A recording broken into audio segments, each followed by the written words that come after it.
Dr. Davis, something that's what they did bond.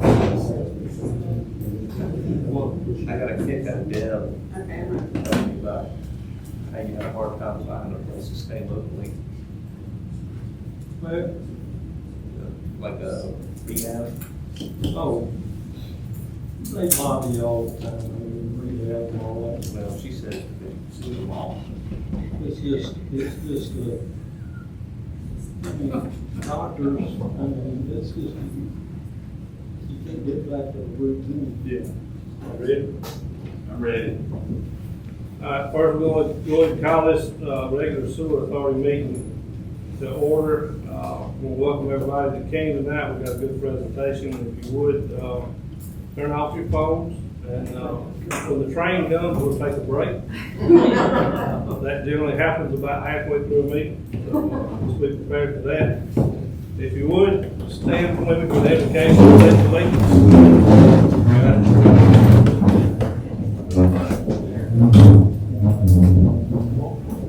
Oh, you always said bless the Lord, we just say the blessing. Bless this food. Oh, Lord, mentally, Lord, we just thank you for today. We thank you for the sunshine that you've given us. We thank you for the rain that's on its way. Lord, we just thank you for our meeting tonight. We ask that you just bless everyone in attendance, all of our safe travels, and thank you, Lord, for the sewer authority and what we provide to our community. We just ask your blessings on this meeting and to our operation. It's in Jesus' name we do pray. Amen. So, flag, where do you find the flag? It's right behind there. Pledge allegiance to the flag of the United States of America and to the republic for which it stands, one nation, under God, indivisible, with liberty and justice for all.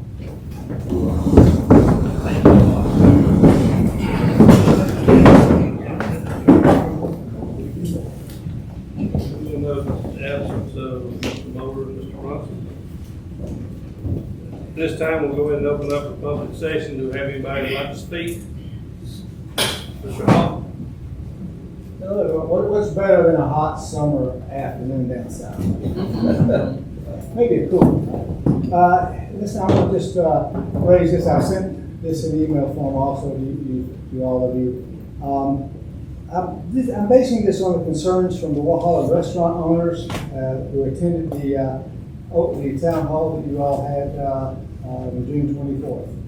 There was a lot of concern from the business owners that the current waste trap regulation would negatively impact their business operations. So I'm requesting on their behalf and in the interest of the city of Walhalla that the OJRSA revise its grease trap requirements and hold on the current implementation process until that is completed. It's my understanding that these specific OJRSA grease trap requirements were not dictated by DHAC. They have a mandate that you control that, and then they leave it up to each authority to design the implementation plan and design some specific regulations. I know that at the meeting,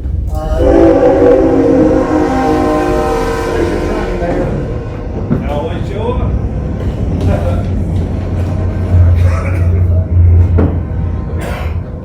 at the meeting, some of the OJRSA folks told us that the grease trap requirements were modeled on the city of Anderson.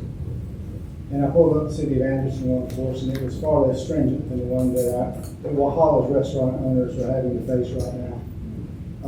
So just to sum it up, in light of the undue burden Walhalla's businesses indicated that the current regulations place on them during that town hall, and evidence of other less burdensome approaches, such as the city of Anderson's, to me it seems reasonable and prudent for the OJRSA board to reconsider its current grease trap requirements, and I believe it's called FOG, if I'm not mistaken, regulations, and hold on the implementation of them until that reconsideration has been completed. Thank you all very much. Thank you. Anyone else? Mayor, we'll be discussing that a little later on in the meeting, so hopefully we can have some of those concerns addressed. At this time, we'll ask for approval of the Board of Commissioners meeting June 3rd. We have that in your packet. Anybody have any questions, comments about that? Move to approve. Second. All in favor, say aye. Aye. All opposed? Next, we have the committee and other meeting reports. Both of our operation planning and finance administration meetings were canceled. Move on to secretary treasurer report. Lynn?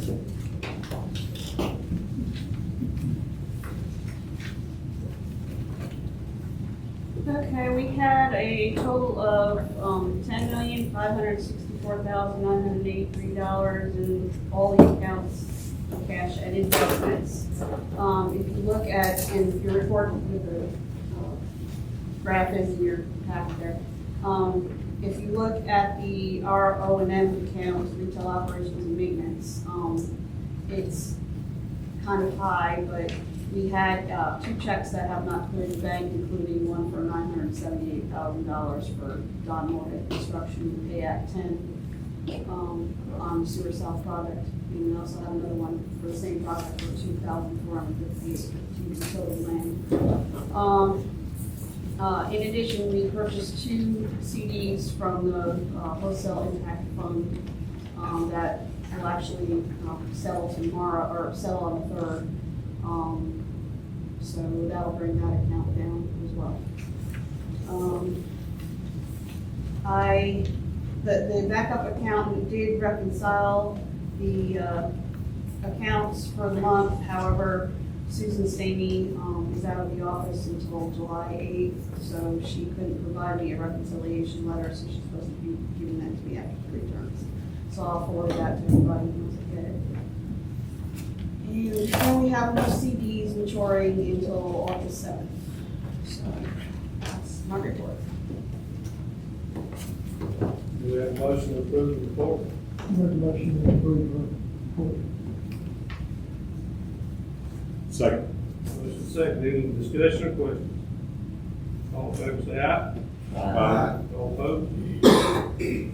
Moving on, we have the Oconee County government update regarding matters involving wastewater. Do we have anyone from the county here who would like to speak? If not? Chris, anything that you talked to anybody, anything to pass on? No, sir. All right. Move on, presentation and discussion items. First is the update on the current projects. Chris? All right, in your packet, since you did not have the opportunity to have a committee meeting this month, I went ahead and put close to the year-end project list together, and where we stood. This was updated at the end of the day, or near the end of the day, on Friday, I believe, not long before the agenda went out. If you had the opportunity to take a look at it or have any questions about anything on that list, I'll be happy to answer, or otherwise, I'm on the list for the record. So real quick, Chris, on these that are on the first page, were those all to be done within our fiscal year? Yes, sir. The blue and white pages 1 and 2 are fiscal year projects. So we completed all but one, really completed all but 2 of them. And the bottom one was added on at the end. We just had no idea when that Simpson Creek Force Main project would kick off. And I still don't have an update as to where that is with Mr. Little to serve to replace that Force Main. But other than that, everything we took all the ideas we did complete. So that's a credit to Kyle and his team, especially since most all of these fell within the operations division. Are you gonna, so when we get, I guess we're starting the new year today, are you gonna keep a list of these, so if we ever wanna know, I don't know, like if one comes to mind? I guess I'm thinking you're gonna start a new one of these for this year, so we may not see these projects on the next list. Yeah. Are you gonna keep like a archive of the ones that you've done, if we wanna reference back to something? Yes, sir, I do. It's really in the same spreadsheet. I just make 2 new tabs. Keep all of these for FY '24, and I'll start. In fact, the second list will stay the same, it'll just continue to roll. The first one for FY '24 will be archived in the same spreadsheet, we'll start on '25, and we'll work on it and start later this week. I just wanted to know how much I had to keep up with versus what I could just ask you.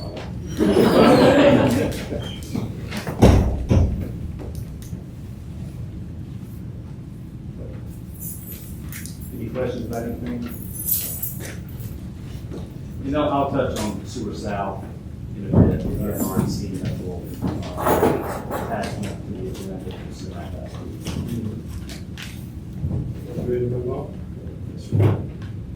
Next up, we have a presentation of the Oconee County and Western Anderson County Sewer Master Plans. Jason Gillespie with Weston and Sampson, Catherine Amadon from Bolton and Menk. We're gonna turn this over to them at this time, so we're gonna move, and if you would, you're welcome to ask questions after the presentation, so please hold questions till the end.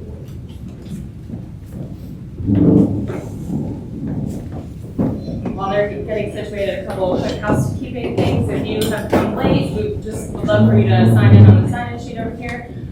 We do have a little trip hazard next to Lynn, so just be careful. If you have to go to the bathroom, it's at the end of the hall on your left. Are you guys doing okay seeing without the lights on? You guys good? Great. Awesome. We'll get started then. My name is Catherine Amadon. Jason's right here. I'm going to do the majority of this at the beginning here. So I don't know if you were going to stay seated for a second. Sound good? Okay, cool. So you may have noticed if you've been following this project for a long time that the name has changed, and that was really intentional. So our team worked on the Fairplay and Townville area project last year. We completed that work. And then it was decided to take a more countywide approach. And so what we did is at the end of this project, we wove in, reassessed the Fairplay and Townville project and pulled it into this report. So you have a single master plan that you can review and look at, and you're not having to negotiate two different reports. So we did that very intentionally to try to make it easier for y'all. And so basically as of today and the publishing of the report upon your approval, the Fairplay Townville study kind of becomes, I guess, dated at this point, because we're just going to move forward with the total master plan that we've completed. So hence the name change. So today we are going to welcome you, give a little project foundation. Some of that might be repetitive for those who have been paying attention to the stakeholder process. I'll talk about the final planning analysis results and the public engagement results. Jason is going to go through the engineering analysis and scenario analysis. And of course, there'll be time for questions and comments. And as Mayor Rainey stated, we will take those at the end. So just a reminder of who we are. So my name is Catherine Amadon, Bolton and Menk, focused on the public engagement portion of the project, as well as the planning analysis component. Jason, you can introduce yourself. Okay. Jason Gillespie, Weston, Sampson. And we worked on the flow projections and the infrastructure sizing for the projects. And we made sure this is a very iterative approach. So I gave results to Jason, we talked about it. He gave them back to me, we went back and forth to try to make this as comprehensive and thoughtful as the master plan as we could. So welcome, thanks for being here. Already went through housekeeping stuff. I really appreciate everyone's time and energy on this. Before I get started on some of the foundational pieces, just want to say that it has been a true pleasure and honor to work on this project for the last year. You know, not everybody has the opportunity to deep dive a topic like this. You know, the public certainly doesn't. Obviously, board members pay pretty close attention, but it's been really just nice for us to spend this time and hear the public's response, hear stakeholder responses, and being engaged in this project. And this is really, we did a lot of work here, but the real work really begins upon your approval of this master plan, because it's up to y'all to decide where you want to go, how you want to take it, what recommendations you're going to move forward with. And we encourage that you continue conversations well beyond this master plan's publication, so that it doesn't just throw dust on a shelf, which is every consultant's worst nightmare. So, project foundation, real quick. Just a reminder that this is not the feasibility study. So W.K. Dixon is leading that effort, and the final presentation for that will be on August 5th. at the location and time listed here on the screen. The feasibility study is looking at the governance structure. So we are not doing that. We did a master sewer planning analysis, so just setting that tone. So this document is really intended to serve as a capital spending decision guide for sewer within Oconee County over the 20-year horizon. Okay, good, glad nobody was there. Careful of that, if you go back there's a table down. So the goal here, when I say Oconee County and not just OJRSA, is Jason and our teams tried to look really holistically at feasibility of sewer as a whole, not just considering just OJRSA's lines by themselves, but just what is the service area and what makes sense to for sewer growth moving forward. What this was not, though, is a review of the individual city system. So we did not get down to the individual small lines that feed into OJRSA's trunk lines, because we just weren't tasked with doing that. But we certainly took the bigger picture into mind as we moved forward. So we analyzed planning at the county level, focusing on sewer growth, and we looked at public and stakeholder input. Scott, can you just let that lady know that she needs to come in through the other door? Thank you. We analyzed planning at a county level, and we looked at, so we took into account public and stakeholder input, which I'll go into a little more detail here shortly. Engineering feasibility, thanks Scott. Proximity to existing sewer and trunk line capacity, and growth projections and the planning analysis. So there's a lot of detail in the report. So I'm just going to give a high level of the public engagement and planning analysis results. So just as a reminder, this is so funny because this picture is literally in this room, but October 16th, we kicked it off with a municipal planning input meeting. So before we started, because of the differing approaches to land use within the municipalities and at the county level, we invited planners from all the municipalities to give us some input, to kind of give us a foundational start. So that was in October. November 8th, we held our first stakeholder meeting, which had about 40 people in attendance. February 1st to April 1st, we opened the public survey. And during that period, we had 3 public workshops, one held in Walhalla, one held in Westminster, and one held in Seneca.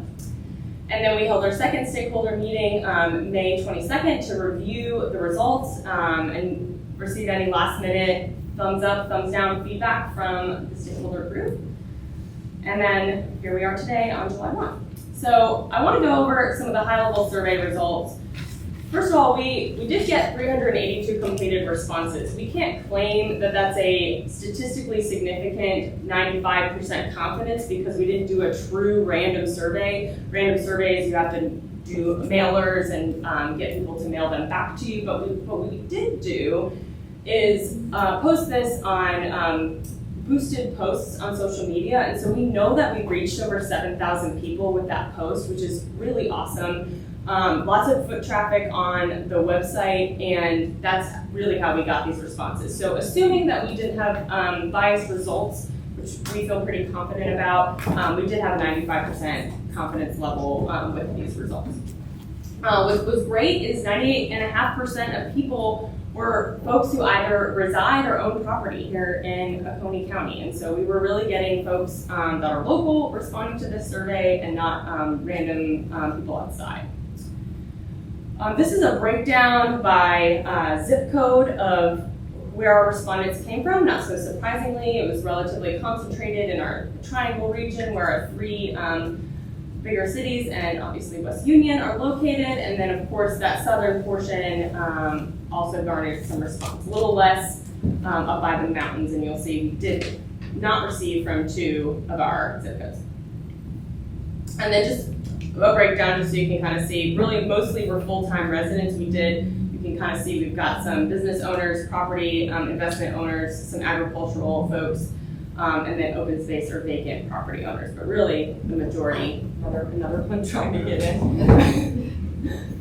We should just put a sign out there. Go to the other side. Thanks, Scott. Continuing on here, one of the questions we asked is just what's important to you related to to what's going on here in Oconee County. And you'll see the top three were really protecting open space and recreational areas, protecting farmland, and protecting quality of the environment. So that was kind of our top three. And then not so far behind are maintaining rural nature of Oconee County and controlling the type of development. Also, we asked a pretty targeted question about how people feel about development. And what is positive here is that really the majority are in support of growth, 70%. 19% oppose growth, and 11 kind of fell into this other category where they really wanted to comment really specifically about how they felt about growth. Within that 70%, however, there is a strong call for some sort of balanced, controlled growth that respects the community's character, preserves natural resources, and involves input from residents. So I look at this as a positive because I think there was some perception that a lot of folks were against growth and development. I think people are for it. They just want to see it happen in a thoughtful manner. A few high-level comment observations. I will note that on OJRSA's website, we've taken and removed all of folks' identifiers and just have the raw comments that you can review. There were hundreds, so if you really want to dive in, it's about 15 pages worth of comments. You can do that. I tried to summarize them here. Please note, this is not my opinion, Jason's opinion, our firm's opinion, or OJRSA's opinion. This is from the public. So first, there's obviously, I kind of hit on this, concern about preserving natural beauty in the environment. Passion is really high and opinions are strong, and that's probably the most diplomatic way I can put that bullet point. You can read through and kind of feel people's really strong feelings about that. There's a call also to look at what's happened elsewhere. Several people noted, hey, look down the road one direction or the other and you'll see what's going on. We have an opportunity to do something different here. You guys should learn from, as some people put, the mistakes of others. There was also a lot of confusion about cost and how sewer infrastructure is paid for and by whom. And there was additional confusion regarding the county $25 million bond. So we got comments really ranging on, what does this mean for me? I want to know how much this costs for me. Who even pays for this? Just general confusion about how funding for sewer infrastructure is done, which is not so surprising. You know, people don't dive deeply into this until they're kind of asked a question and then they're really confused. Growth is generally supported, which we talked about. Respondents do prefer to see some type of limitation to growth. And here's a handful of items that the residents put up. Development standards, either more strict or changes to them. Land use planning, agricultural land protection, managed growth, focused growth along major corridors and within cities were just some of those strategies mentioned. Some people got really specific, but in general, just some comments about types of growth. There's also a lot of confusion about which entity had control of the sewer. So not only who pays for it, but also who just is in charge. Misconceptions about the existing sewer capacity. Some folks were like, we don't have any capacity, why are we inviting more? Which, you know, that's not true. Requirements to connect to the new sewer once available. That was a major concern in the Fair Play and Townville study, and as a reaction to that, y'all approved a change to your sewer use regulation. So you already have addressed that, but I think the public perception is still that you didn't do that or they just aren't aware of it. So there's an opportunity to kind of get that word out. There was also just a call for transparency and continued public involvement, especially for major investments. And then there's just a desire to see the existing system maintained and upgraded as a priority over new infrastructure. So really that kind of boils down to some infill development. Some people use that phrase, some people use variations on that, but basically investing where the sewer already is and upfit to where the sewer is available. Especially, we got a lot of comments about the industrial parks and wanting to see the existing parks fill before building new ones. So that was another major component. And then there were also several respondents who were like, let's go. Like, what are we waiting for? We've been talking about this forever. Just want to see some sort of expansion happen and investment made. So, real quick, we'll just, I won't go through all the different types of growth projections that we went through, but I will tell you that we entertained census data. We looked at new residential data that has come on board in the last decade or so. We looked at proprietary projections as well, which I actually didn't love a lot of the results that came from that because it just didn't seem grounded in reality of what's happening here. We all know Oconee County is growing. We're feeling it.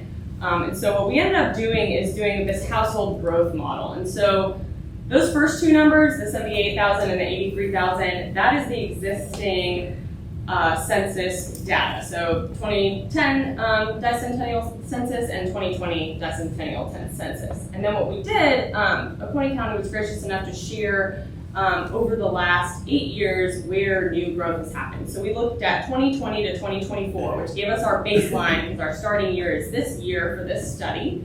And we extrapolated out based on the census average here in Oconee County is 2.34 people per household. That's the average. So we made that into, okay, how many people are we really starting 2024 with? And that's how we got the 91,000. And then from that, we did some projections to where 2044, which doesn't that all just seem like a really far away time? It's really just 20 years from now.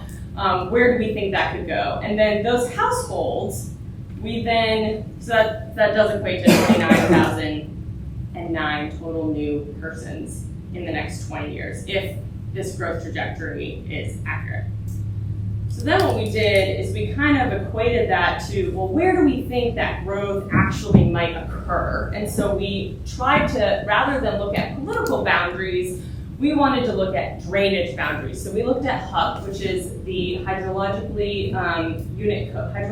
unit code, which is really how we plan for sewer. It's where the drainage is, right? So we looked at the growth in the last 8 years, which is the data that we had available from the county of where it's happening. And as you can see, not so surprisingly, across 123 coming into Seneca is where the majority of the recent growth has occurred. Not so far behind are Walhalla, West Union, Westminster areas, that kind of triangle area. So we were able to take, this is real data, this is where the growth did happen, and then Jason was able to weave that in with the engineering projections of where if growth kind of continues in this manner in these areas, and we're really not seeing a ton of growth, obviously up where we have a ton of protected land here, that's where we're going to steer this potential future growth.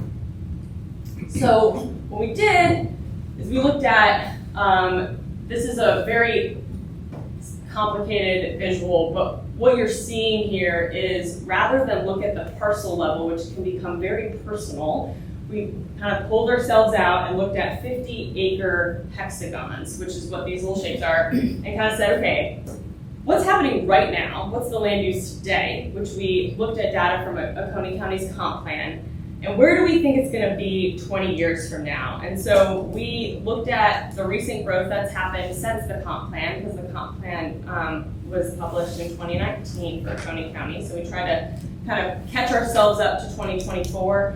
And then using data that all of the municipalities provided us, looking at their future land use plans, we kind of projected out where that growth might occur. So this was another layer that went into the work that Jason and his team did. So this fed in, that HUC analysis fed in, as well as several other things, which Jason is going to jump into right now. Yeah, so like Catherine said on the last slide, we looked at it based on a 50-acre hexagon basis as far as figuring out what, or projecting what the future land use might be. So from that, we looked at each of those areas and scored them based on a series of criteria as far as what might be beneficial for what areas might, or what criteria might be beneficial for sewer, such as future land use, as you can see up there, the feedback we got from the public meetings as far as where people did or didn't want to see sewer, proximity to the existing sewer. And so what we came up with when we added all that together was these areas here that are that show as green are the areas that scored best for it makes sense to have sewer there to increase capacity and provide for future growth in those areas. So as you would imagine, the triangle area between Walhalla, Westminster, Seneca, as well as some of the area on the east side of Seneca that's having a lot of growth, all scored well because of a lot of different criteria. So, and then from in a parallel track from the population projection that Catherine and her team did, we took that, she divided that up by basin, and then we took that and converted that to what we would project to be the sewer flow based on that population growth. And so,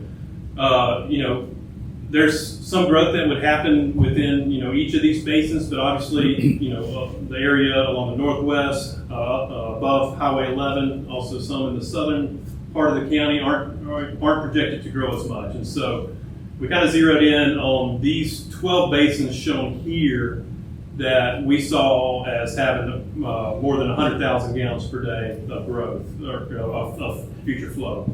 And so, and then as we got further into the analysis, looking at how we would lay out sewer to serve these areas, or what the cost would be to do so. These areas at the three basins there, if you see with the red text at the north end, we determined those are just not cost effective to serve with sewer, just from a couple of different reasons. Those are areas along the west side of Lake Kiwi. A lot of the areas already built out along the lake, and so it'd be difficult to cost effectively serve a lot of that area with sewer. So the determination was those areas would be best served continue to be served by septic, and then that left us with the 9 basins, further that you see the rest of the basins that have may have some or the large majority of their basin already has existing sewer infrastructure.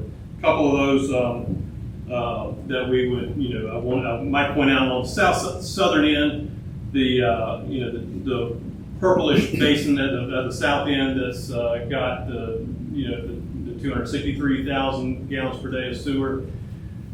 That's there along the south end of Westminster. So the majority of that flow is going to be there in close proximity to Westminster. Similar if you go down further south, the gray area, that's where Golden Corner pump station is. So that would be some industrial flow that we project there. And then finally the blue basin at the bottom is along that I-85 corridor where exit 1, 2, and 4. And so you kind of along the similar lines, kind of piggybacking off of the previous slide, the areas in blue, the purple, and the green are all the footprints of where the municipal city systems are.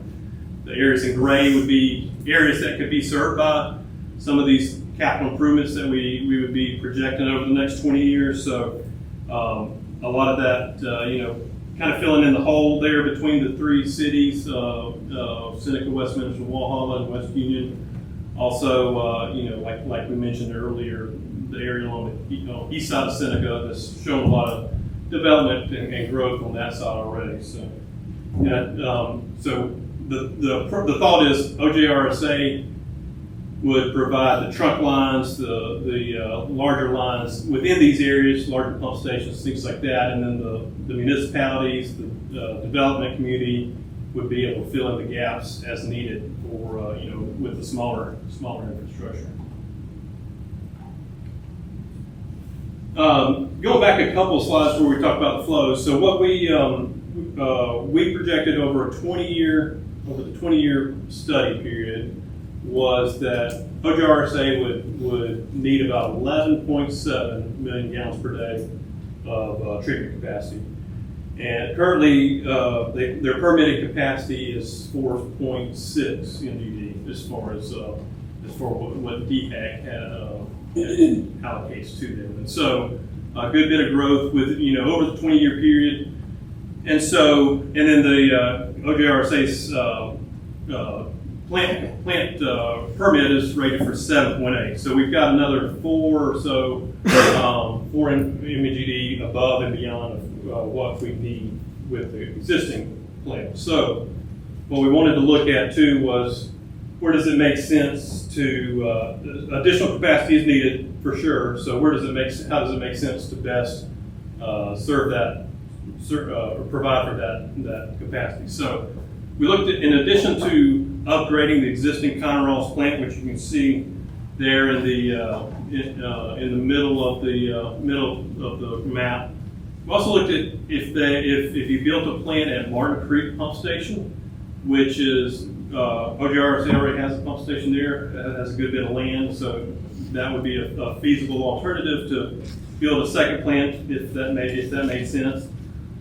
Likewise, the very south part of the map, with the Sewer South project and the sewer infrastructure getting built in the south part of the county along I-85, the thought was, does it make sense to build a plant down there versus conveying all the flow back up to the existing plant? So part of the study is we had Jeff DeBessinet was on our team with Water Environment Consultants, and he looked at what would be the permitting constraints as far as if we were to build a plant at either one of the two new locations or upgrade Conroe's Creek. And so what we determined was, for a couple reasons, the upgrading Conroe's Creek plant would have more favorable permitting limits than Martin Creek or the two new potential locations, mainly because of their proximity to Lake Hartwell there. As you can see, Conroe's has a little bit longer travel path to the lake, and that helps as far as dilution and things like that. And so the permitting OJRSA would be a better position as far as from a permitting standpoint, and indirectly construction costs, things like that, operational constraints, by upgrading the Conroe's plant versus building a new plant at Martin Creek and Beaver Dam. A couple other, I guess, criteria that were in favor of upgrading the plant. OJRSA already has the land. With Beaver Dam Creek, at least we need to purchase land to build a plant. The public impact would be less intrusive since there's already a plant at Conroe's Creek. Martin Creek and Beaver Dam Creek don't have that. And then finally, just from an operational standpoint, staffing standpoint, there's just some advantages from having the plant all at one location versus kind of spread that across 2 or more locations. Go back. So we looked at each of those scenarios with those, building a plant or upgrading the existing plant. We also looked at, upgrading the existing Conroe's plant, but rerouting Martin Creek. And if we look at my pointer, is the pointer? It's the middle button. Middle Yeah. button? Okay, there we go. Yeah, sorry. So it'll be easier to see with this. So Martin Creek pump station here currently pumps to Speech Creek system, and there's a Speech Creek pump station which pumps to Perkins Creek, and there's a Perkins Creek pump station. So there's 2 pump stations downstream of Martin Creek. So if we can reroute that force main from Martin, and a good percentage of flow from each of those 2 stations goes through Martin Creek. So if we can reroute the Martin Creek force main directly to the plant, that takes flow off of Speech Creek as well as Perkins Creek, and delays any needed upgrading capacity for those two pump stations. So that provides a good bit of cost savings by doing that. So that turned out to be the most optimal solution to be able to keep the existing plant site, as well as save upgrade costs on Speech Creek and Perkins Creek. So with that being said, the next step was to provide cost and estimate costs for each of these projects that would be needed. So we looked at it over a 20-year period. We also, in addition to growth-related projects, we tried to to include any O&M projects that we knew of. You know, certainly not a comprehensive list over a 20-year period, but if we knew of something, we try to budget for it and include that in the numbers. So I guess in addition to what's shown on the map here and shown in green, we've got there's the Oconee Creek at the plant. There's some O&M improvements that OJRSA has already identified as needing over the next 5 years, just so that the plant operates like it should. Similar with the conveyance system, with the pump stations, the gravity system, there's some already identified O&M projects that are needed. We included that in the costs. Ongoing sewer rehab, there's already a project in the works for some rehabilitation work. And so we included costs over the 20-year period to rehab the remainder of the system over time. Also, pump station O&M improvements. Pump stations over a 20-year period typically would need either a replacement from an O&M standpoint or a significant upgrade. So we included costs for all the pump stations to be upgraded over the 20-year period if they weren't already being upgraded from a capacity standpoint for growth or eliminated. And then finally, that fifth bullet, we're projecting the need for the upgrade, new upgrade for Oconee Creek to be needed in the 5 to 10 year period. But we included the engineering costs for that in the 0 to 5, so that once you get to it's a long process. Once you get to the 5 to 10 year period, you're ready to go. But just to hit some of the high points on some of the projects that we were also projecting, kind of as the most critical or most immediate needs. Speech Creek force main replacement, I mentioned that earlier. We are, Speech Creek's already has experienced some breaks and needs to be replaced. With determining what kind of the approach of that of what we're doing with Martin Creek force main, we can replace that Speech Creek line with a similar size, so that because it won't need an upgrade, once we reroute the Martin Creek pump station. Then the Newry area on the northeast side of Seneca is experiencing a lot of development interest. So we've got some infrastructure in the near term that we anticipate needing to pump it around and along and get it to the new gravity sewer up on Martin Creek. So this kind of this East Seneca area on East Seneca east side of Seneca is included for that. And we've also got we're showing the exit 1, exit 2, and exit 4 infrastructure that would be paid for by those bonds that Catherine mentioned earlier. So jump into the next period of time, 5 to 10 years. We've still got the sewer rehab that we're kind of biting off in chunks each time period. Same thing with the pump station O&M improvements. We did break up the Conross plant upgrade into two different projects, just from a budgeting standpoint. Just the first one in 5 to 10 year period, and then the second in a 15 to 20 year period, just to spread that cost over the 20 year time frame. Also, so we got Perkins Creek gravity sewer on the west side of Seneca that's needing replacement in that period of time as well. Going on to the 10 to 15 year period of time, we anticipated Martin Creek, that being the appropriate time to reroute the force main from Martin Creek to the plant, and then also building out some more of the gravity sewer infrastructure on the east side of Seneca.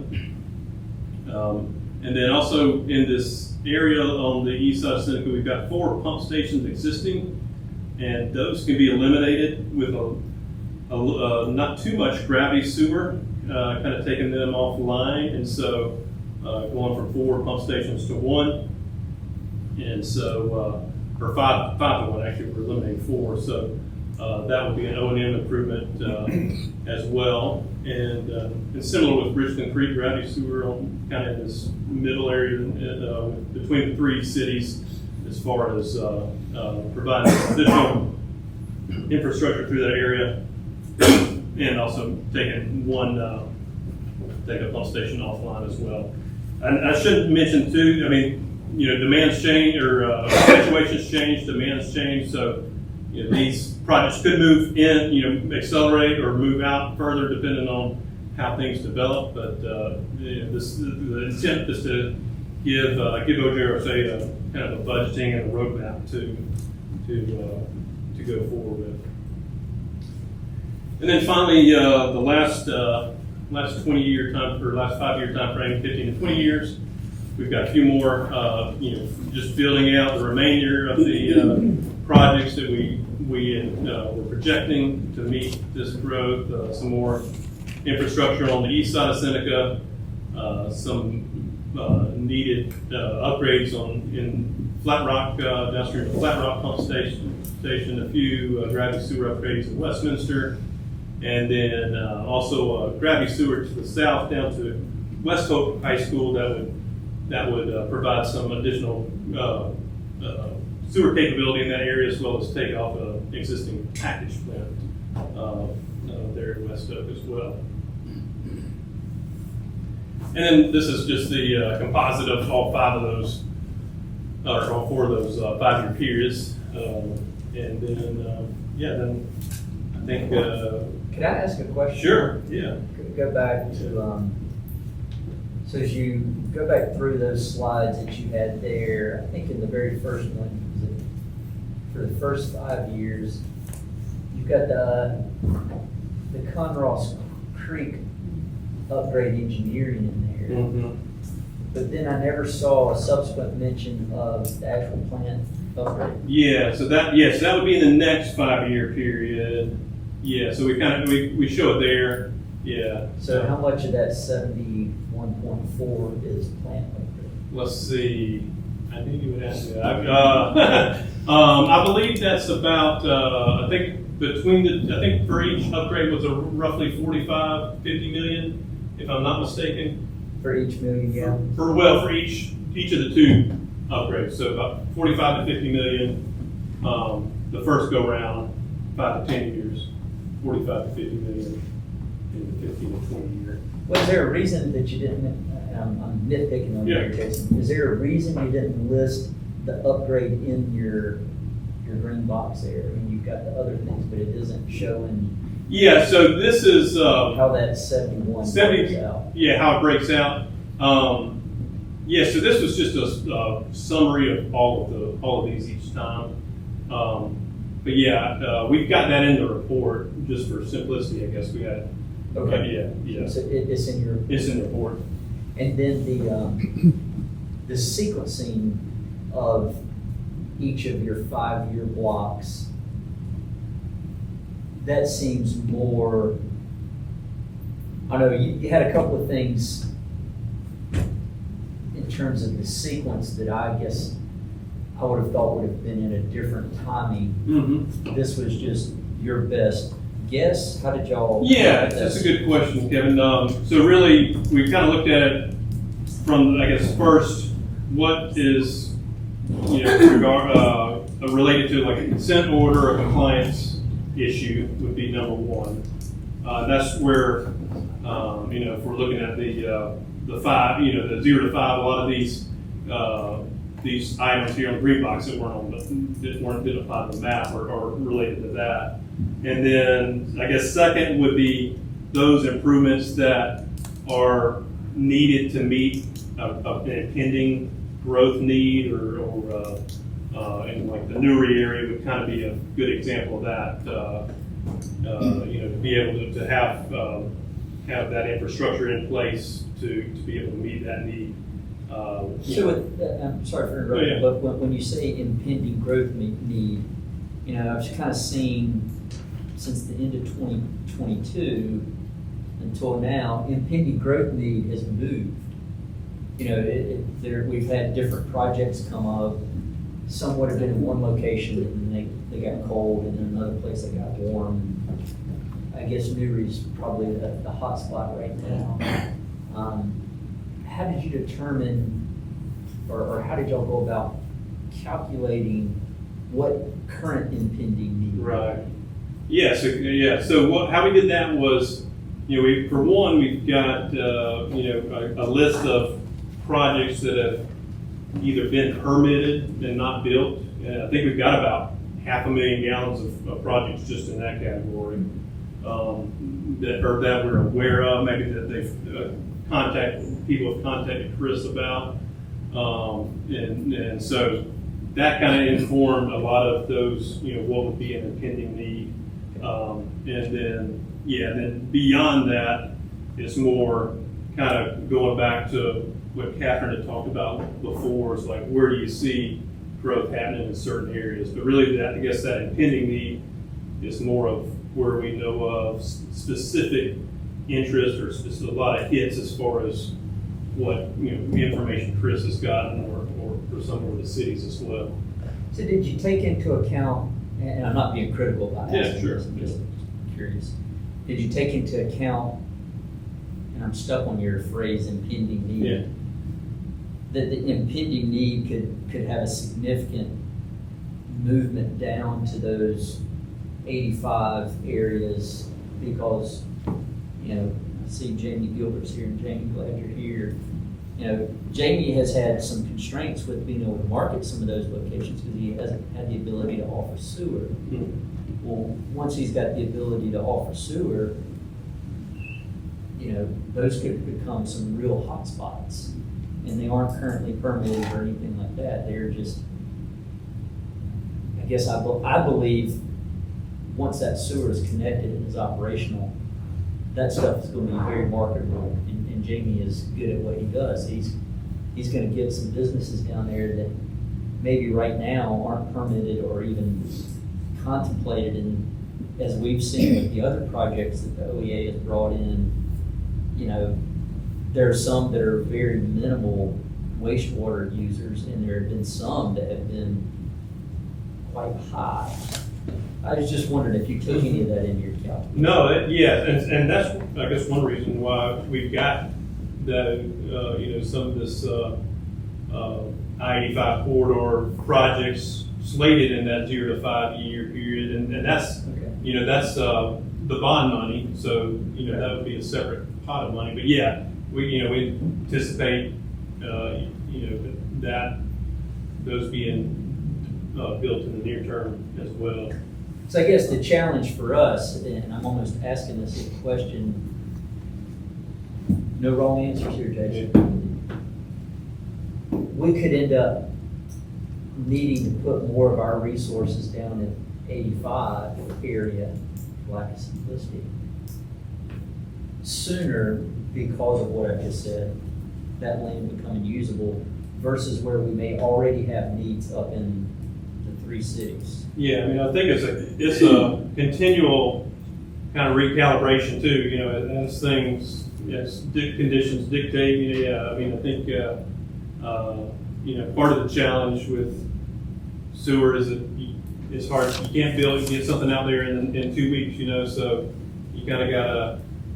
It's kind of a challenge to just, I guess part of the reason for this study is to help prioritize and help identify what needs to be done to serve these various areas. But some of this could move in or out of certain time windows depending on how things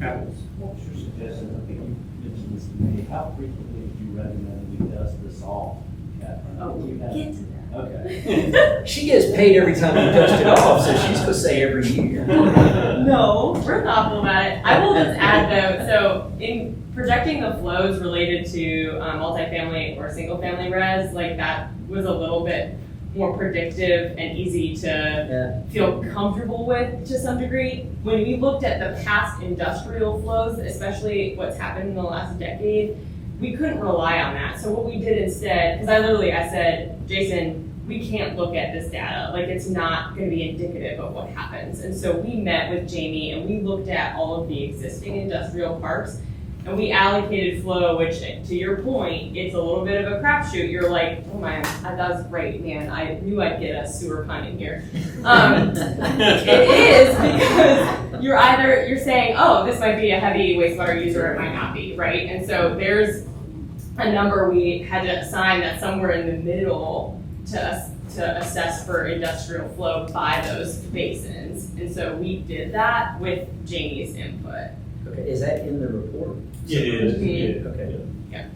And, yeah, I mean, you know, if you get a large water user at Golden Corner, all of a sudden, then you probably need to readjust and you know, look at, similar if it's, you know, if it fills up with the water warehouses, so, you know, it's kind of a, yeah, industrial flow for, of all of us, the hardest to pin down, so. And Jason, you had said earlier that as you were going through the slides, it was kind of our primary responsibility to install the primary trunk line infrastructure and pumping equipment in certain areas, and then it would be cities, counties, or developers' responsibility then to tie onto that. Correct. Would that same thing apply in the 85-year period, Yes. where we're putting the trunk in, and then it would be the county or the developers or whoever's responsibility from there? Right, I mean, that area is a lot more compact, so, yeah, you know, it's probably not as spread out as far as, you know, like some of the areas up in this part of the county, but yeah, exactly, same concept would apply, you know, put in the pump station, you know, there's several pump stations, down there along 85, because everything flows down to the lake, so you gotta pump it back, across the interstate there, but, yeah, OJRSA would have the larger pump stations and gravity and the force main, and then, yeah, if there's a distance between where an industry might come or between that and the OJRSA, then that bridge would be gapped, or, you know, would be spanned that way. How much of these costs attributable to Western Anderson County? So, actually, I guess maybe a change from the earlier study that we did last year, you know, based on feedback that we got, the area in, you know, in the Townville area of Oconee County, as well as, you know, the area of Western Anderson County, there was not a lot of interest as far as developing that area with sewer. So we kind of scaled back what we had projected earlier in Western Anderson County, especially looking at some of the needs in the rest of Oconee County. And then, you know, I think there's exit 11 shown here along in Anderson County, but our I guess conclusion was that you know, that could be served by Anderson County, you know, tying into their existing system. There just wasn't a lot of momentum as far as building much infrastructure in this. So yeah, all these numbers are solely OJRSA dollars. So All I was in the county. that's right. Well, What was your Well, other than, yeah, I guess. 10 to 15 increment? 10 to 15. What was the number for the 10 to 15? It's what, 68, yeah. 0.7? Yes, That's, sir. I thought that was 15 to 20. What's 15 to 20? So yeah, we were balancing the numbers there pretty good.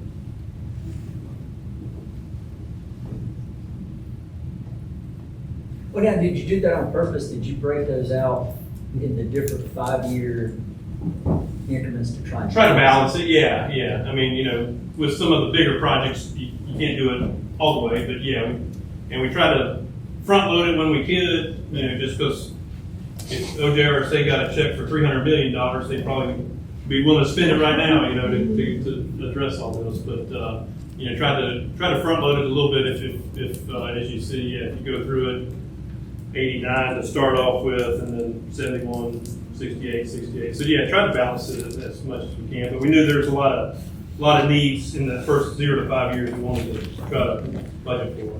Did y'all project a plant size at the end of any of those 5-year increments? Yeah, so Yeah, right now it's 7.8 million gallons per day. And so what we projected it to be at the end of the period is 13 MGD. And that's, that gets you where we didn't necessarily want to project a plant upgrade and then you have to build a new plant on year 20, month 1, Right. So that gets you a little bit past that.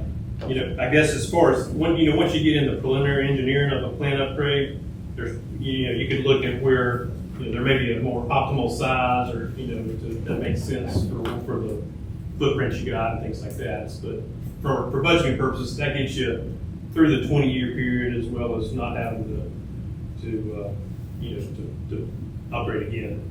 So one more down the weeds question.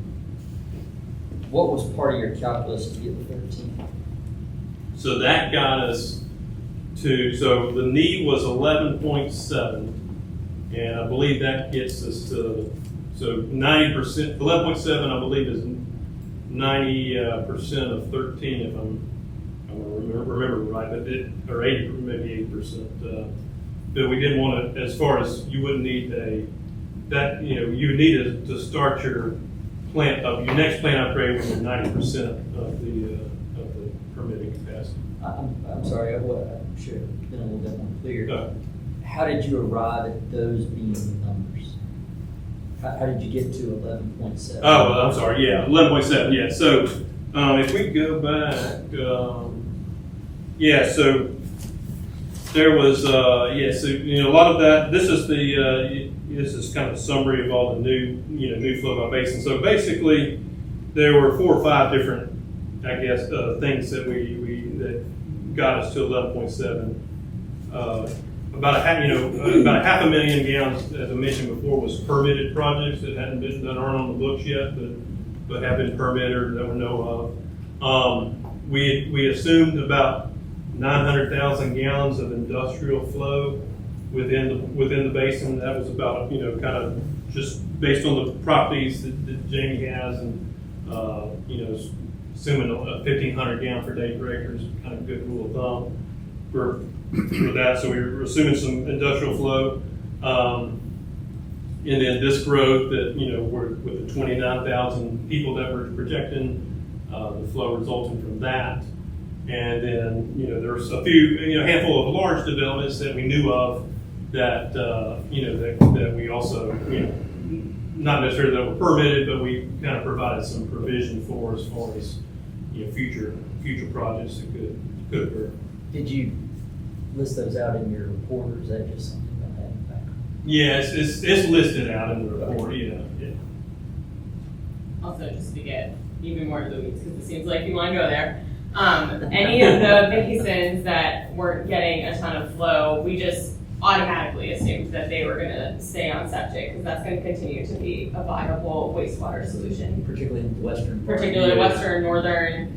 The 3 in red that Jason mentioned earlier also determined to stay on septic. So some of those people that we anticipate are coming here aren't all just going to automatically be on sewer. Like, we definitely acknowledge that some are going to be on septic. We also, for the sake of not trying to overanalyze it, because this is just a projection, we didn't account for anybody whose existing building is on septic that will have an opportunity to tie in. So there's a certain percentage of those people, especially over the 20-year project horizon, where their septic fails and they have an opportunity to tie in. We assumed 0% because we assumed 100% of those new people are tying into sewer based on where they're located. Does that make sense? Did you write that in your report? Yes. Have you read this report? I have not read it, but I'm counting on my memory failing me later. So what they tell me now, I won't be able to go back and read it. You can always, I'm a phone call away, so Jason. You say that, I might not even read the report now. Oh, man. No, thank you. Okay. Cool. Yeah, Yeah, we're getting close to the end.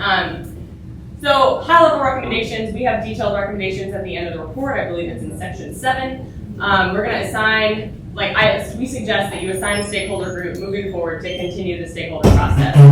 We heard from multiple people who attended our stakeholder meetings that y'all don't always get in the same room at the same time. And so we recommend figuring out who wants to stay engaged within all the entities that were identified and just continue that process. And we're going to assign who we think should lead these recommendations, but it's up to y'all. So we feel this one lands kind of on the board to really lead the convening of this and continue the conversations so that this plan can remain current. Also want this master plan to be a guide that coincides with the feasibility study, which will be presented to you next month. Regardless of the results of that feasibility study and where the implementation of that feasibility study goes, this report isn't moot, which is why we took that countywide full service area approach, because it can, regardless of what happens, it's still valid with the feasibility study. We also think that there's lots of opportunities to consider federal, state, local grants, funding sources for assisting with these recommendations. Stakeholder partners could also be helpful to work with, which is another reason why to keep the stakeholder groups convened. And then revisit and update the master plan regularly. I believe in the report we called out every 3 years at a minimum, or if a catalytic event happens, like some major water user industry comes in that changes these projections drastically, or really major developments.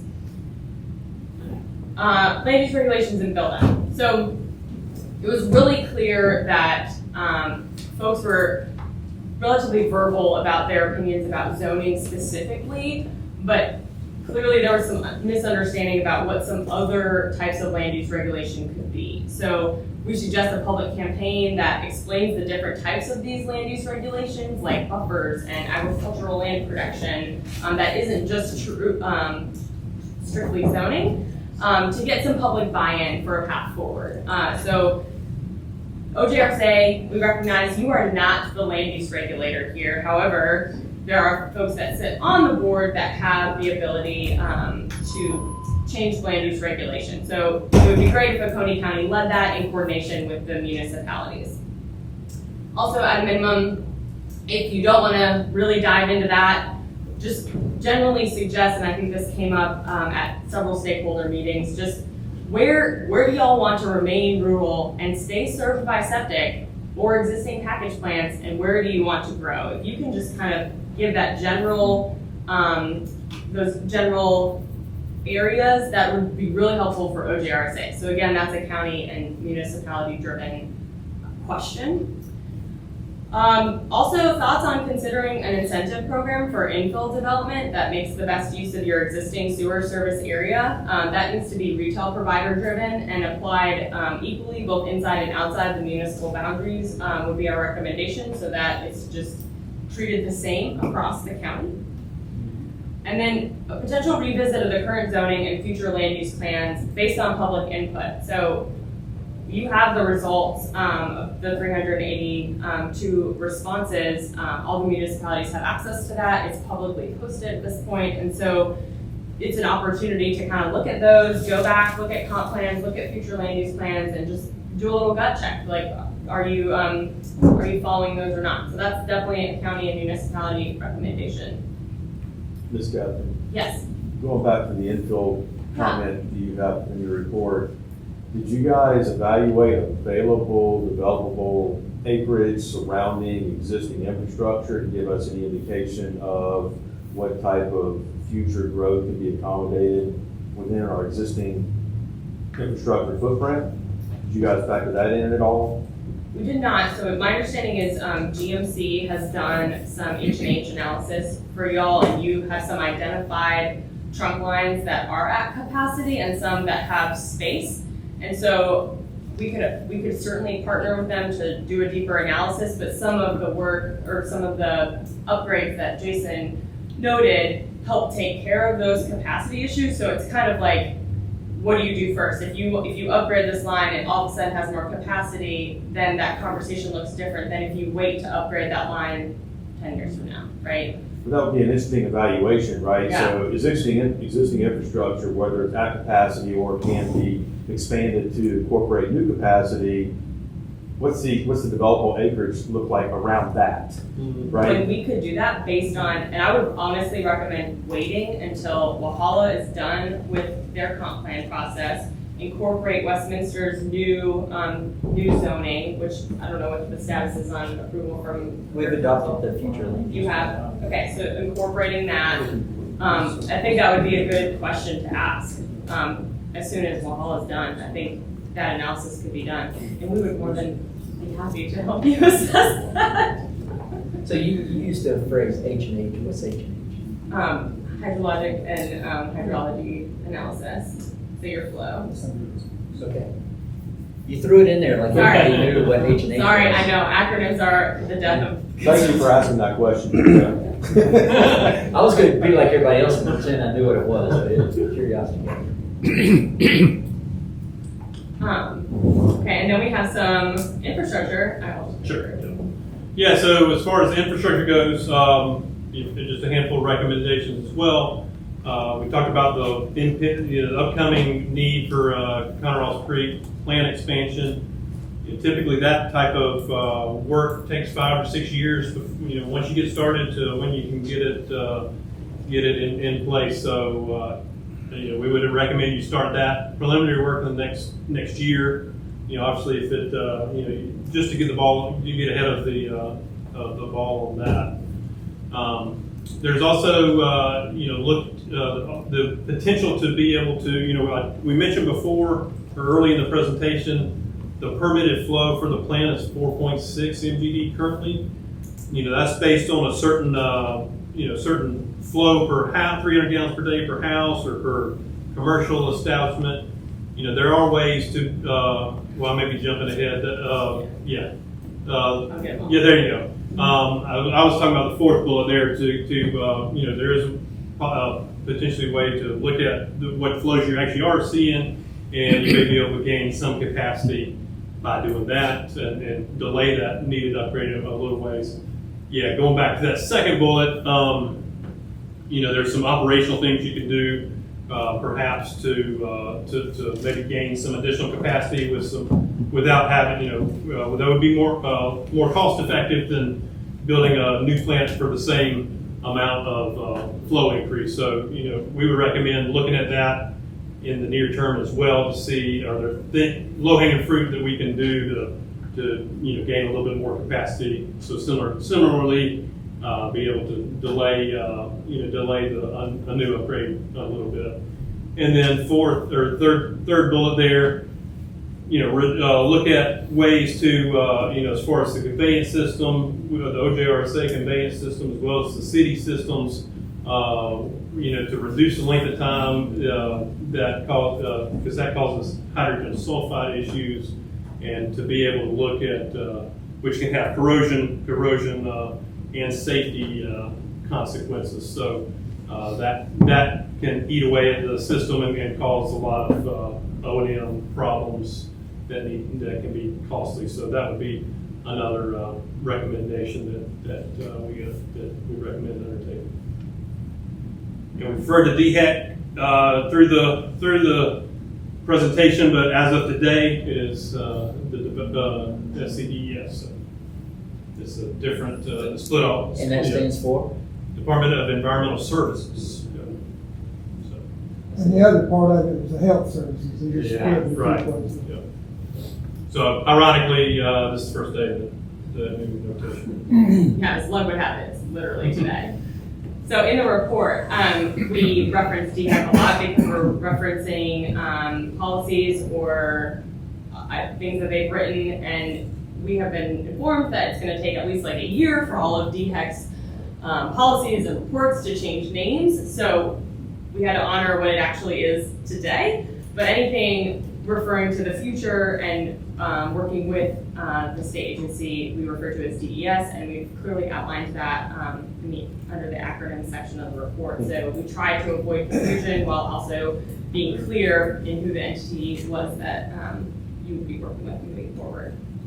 And then our last slide, I believe, or second to last slide. So party thoughts. So not to get too philosophical here or pull on heartstrings, but we really feel like the land use regulatory bodies and the public sewer providers have a really unique opportunity here to preserve what makes Oconee County great, according to the residents and the business owners and our stakeholders, while thoughtfully allowing growth. Saw support for growth. You guys are in this really awesome space where we heard so many times, like, we don't want to be Greenville, we don't want to be Atlanta, we don't want to. Now, today is the day, right? Like, you have this plan, you can really choose to move forward and do something really transformational here. So that's really exciting. You guys are gonna have to work together to do that, obviously. It's gonna be really critical as you continue to grow. And if you don't, the lack of public trust and the existing misconceptions that were really clear with all of our engagement with the public will prevail, especially if the pace continues and the current development regulations remain in place. And that's not a threat, it's just reality. And what's also important to note is this challenge is not unique. People are counties across, especially the upstate, are experiencing this growth, and you don't have to follow suit in what's happened at your neighbors, but you can certainly learn from it and then create a customized solution for Oconee County that honors the articulated goals and is also grounded in technical feasibility and fiscal responsibility, because we know that's really important here in Oconee County. So that's just my little parting words for y'all, especially because we've woken up every day almost for the last year thinking about OJRSA, and so wanted to just give you that little nugget to simmer on. So where can you learn more? Well, guess what? Everything is already posted online. We have the report, the presentation, all the supporting materials, including our executive summary, which we created to be very public friendly, so feel free to share that. It's only 2 pages, 1 page of a lot of words, and then the map. We have all of the results from the public engagement also posted, and so it's there for you to digest. And if you go to OJRSA's homepage, it's the last tab across the top. It says Sewer Study 2024. With that, we'll take any more questions and comments, and Mayor Ramey has said we can also take questions from the audience too, so here we are. Sir. I look at this study and I worry, as a citizen of Oconee County, I worry that we do not have the authorities in place to effect smart growth. This body right here, this authority, is the biggest control of growth that this county has, really. Because where the interceptor runs, that's going to be it. You can't build an apartment complex without sewer. So I don't know that this body really feels like it has a land management directive. Right, which is why all those recommendations related to land use were not put at OJRSA board, but rather the county and the municipalities. It's in their control, not the board. And can you just state your name for the record for us? I have one more comment. Yeah, please. And this is more specific to what we're doing. When I read the material that you produced, I saw that your flow projections are based on the demand for the growth of people, industries, etc. And you're talking now about expanding Conoross. And I'm wondering, what about the receiving stream? What about, is the waste load allocation for Seneca Creek going to handle an expansion and hydraulic expansion? And if so, can this county afford the level of treatment that it takes to meet that waste load allocation? Yes, that'd be part of that permitting process. Early on, the permitting process for an upgrade is looking at waste load allocation. Some of that preliminary work was done, just enough to look at, there at Conoross Creek, and you know, we felt Conroe's Creek was better equipped to handle additional flow versus Martin's or Beaver Dam Creek that were closer to the lake. So It's there. yeah, right. So, but yeah, that would be part of that permitting process. I hope it's right up front. Mhm. Right, Because advanced treatment is awfully expensive.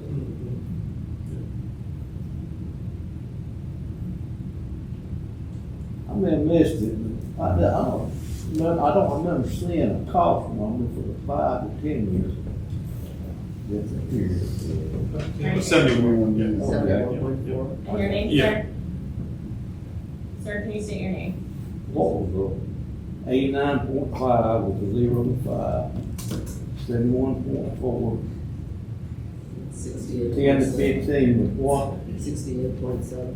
Okay, what about 15 to 20? 68.7. Okay, it was 260. Okay, right. Thank you. And what was each of your name? What was your name? Ted, Mr. Trump. Okay. Did you get that, Chris? I'm sorry. Or you? It's just for the record. Just for the You can record, just yeah. say it for Lynn For to Lynn, get it. yeah. Your name? Ted. Jones, no. Mr. Phil, Bisterfeld. And I live a mile outside of the city limits of Sac. Would you say that address was? I have no immediate vested in it, other than being attacked. The other one? Sir. Tommy Adams. Okay. Okay, thanks. Oh, yeah. Okay, no. Yeah, we know his name.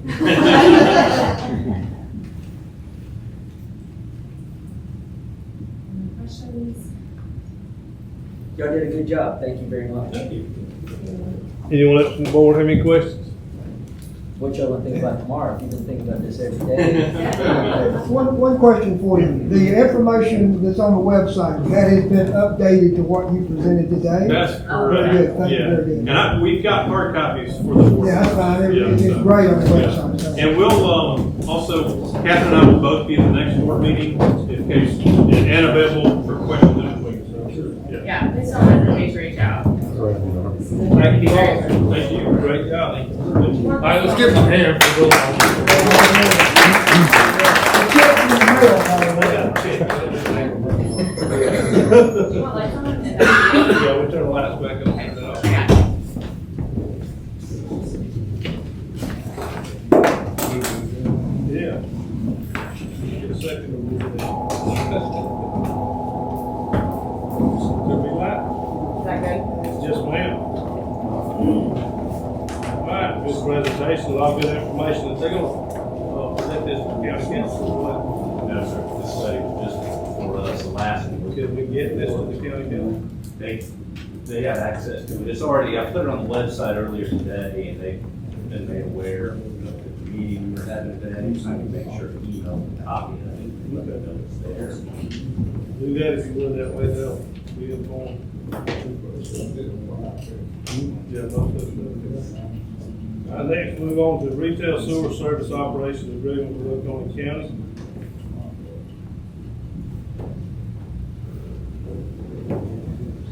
This is an item that I believe I discussed at a very high level several meetings ago, but it's something that Ms. Brock and I both have spoken about collectively. And we essentially track and bill Oconee County, much like a law firm would bill any of its clients based on the 10th of an hour. So I do a 10th of an hour's worth of work, I generate this and put it on the bill that we send out to them each quarter. So we now have several years worth of data that we collect and build them. So to make it easier on us, for any of the routine work or maintenance that we anticipate performing for Sewer South, we had proposed just coming up with an agreement between us and the county that they will pay per quarter whatever the agreed upon amount is, so that we no longer have to track that. I mean, I don't bill them, they're not billed for the time that it takes to put the bill together, which open a spreadsheet up every time and put 12 minutes down that I'm working on something, or Kyle or Allison or whatever. So I wanted to gauge the board, and hopefully the board will agree that this is worth something to at least pursue and have a discussion about with the county. It would make life a lot easier on us. I think that they, at least Ms. Brock certainly was willing to entertain it. So all I'm asking for here is just for discussion and consideration that this is something the board want us to pursue. Anything abnormal, an emergency, something something outside the normal of what we would typically do during our weekly operations and inspections of facilities, we would bill that separately. I'm just talking about the day-to-day work that we would be doing down on that system. Is this the base rate per quarter? Yes, sir. And Chris, so with the data you already have, you have an ability to sort of project a quarterly or a monthly number of hours that is used? Okay. Yes, sir, we do. And I have to back out because we, figure out what exactly that is, because we do have some emergencies that we do respond to down there on the Golden Corner pump station. Even though there's nobody on it, we still get ghost alarms that we have to respond to down there. We'll still have water that gets into the system when the contractor's down there doing work, and they may be flushing the line or doing some testing. And it'll trigger us to have to go down there for one reason or another. So I can take all that out, figure out what the normal items are, and not the one-off calls that we have to deal with, be it during the day or after hours, and those can be handled on a separate basis. Do you have an amount in mind per quarter? I don't, I looked at today, because I went and added some of the costs that we have. We had to go and refuel the generator at the end of the fiscal year, so I believe it was Thursday or Friday, we've been had Nancy Oil go for the fuel.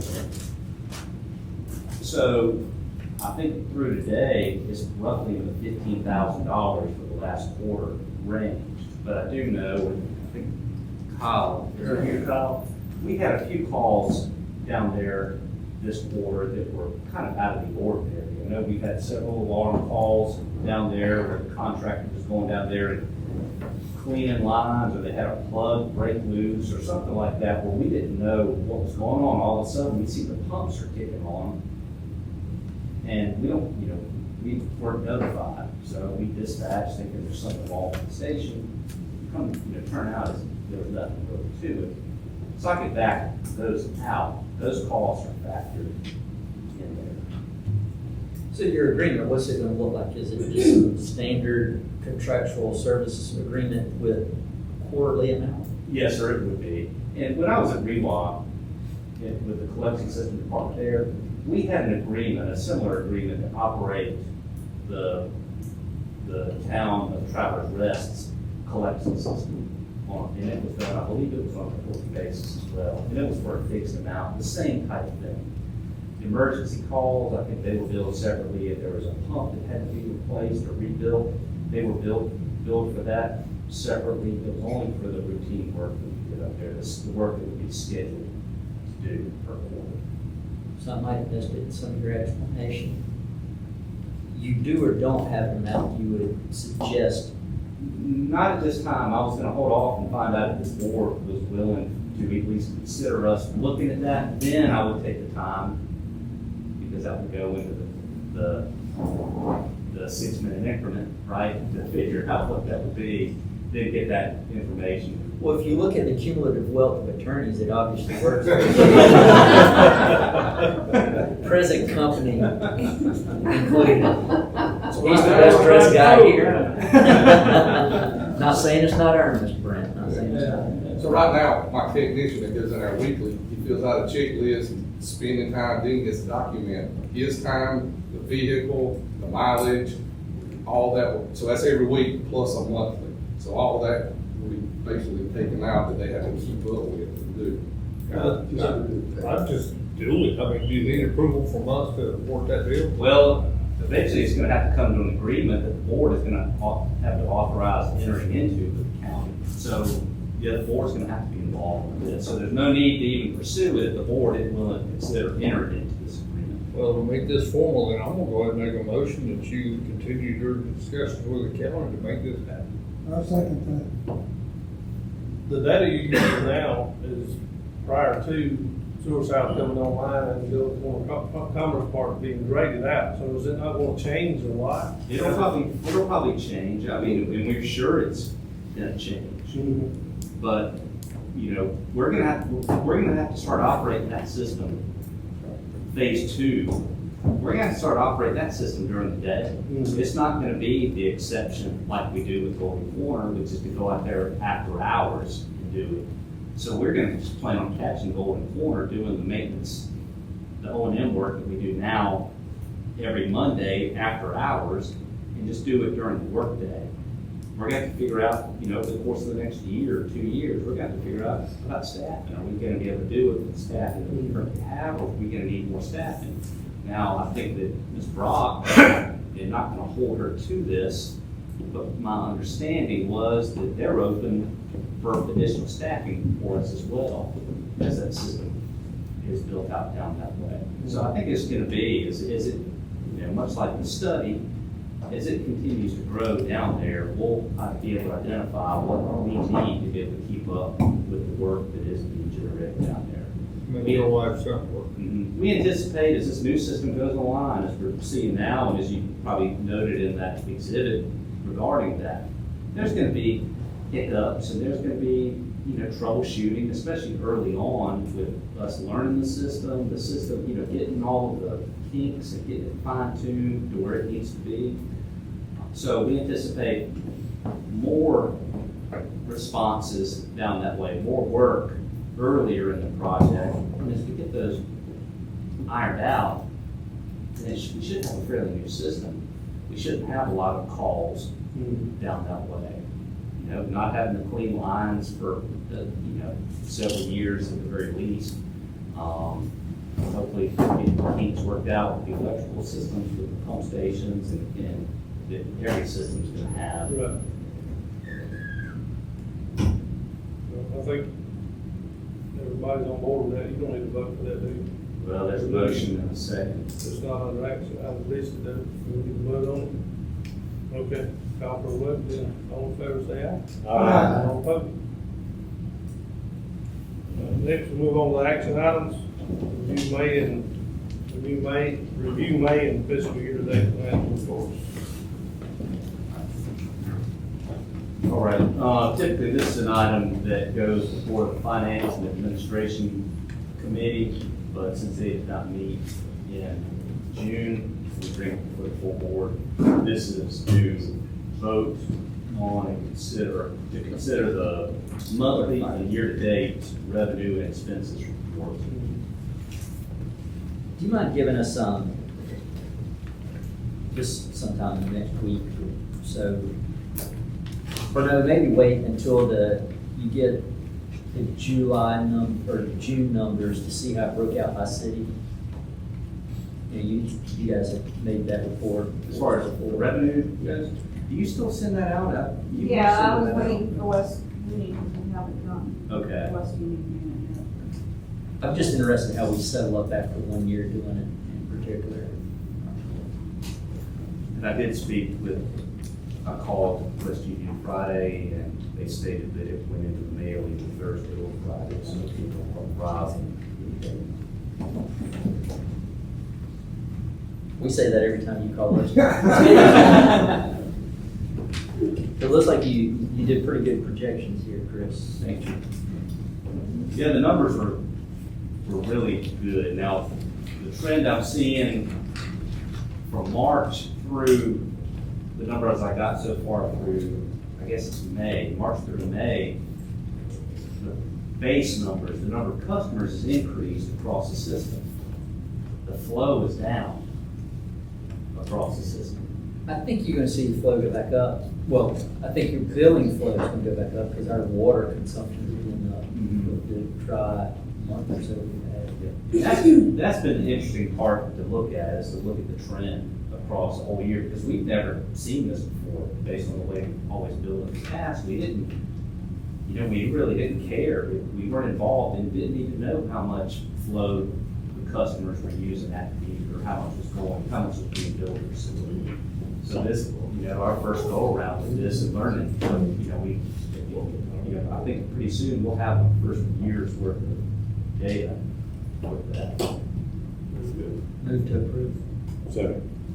Any more discussion? All in favor, say aye. All opposed?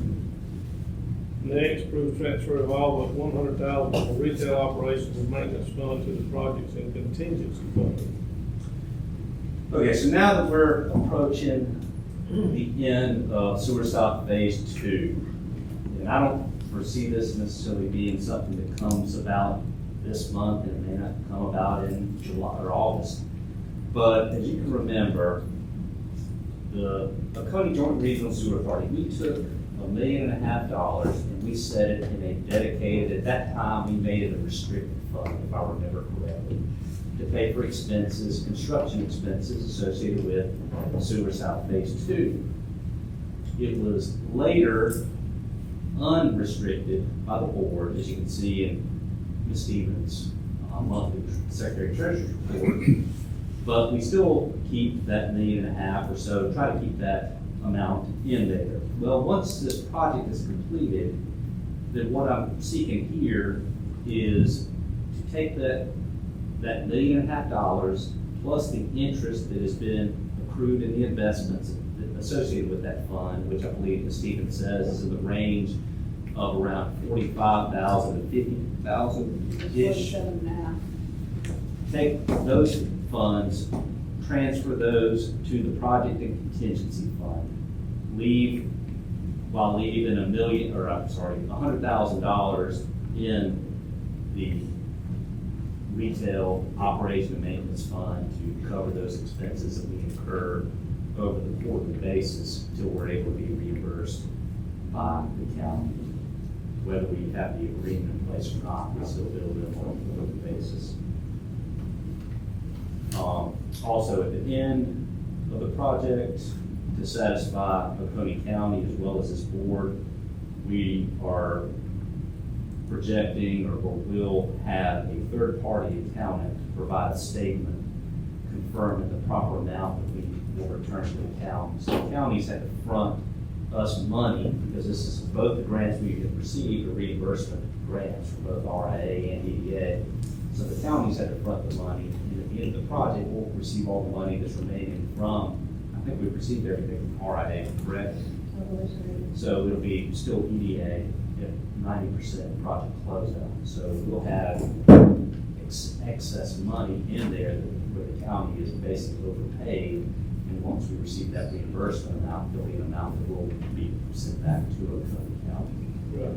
So if we move this to the capital projects account, are you gonna come back to the budget amendment? I will, yes, sir. I move to approve. I second Any more discussion? All in favor, say aye. All opposed? Next, move on to executive director's discussion and compliance matters. Chris? All right, I've got several points here. The first of these is that on June 21st, I believe today, is that correct? We had a small outbreak on Martin Creek. So on June 21st, on Ridgeview Lane, we had a small line break on the force main from Martin Creek pump station.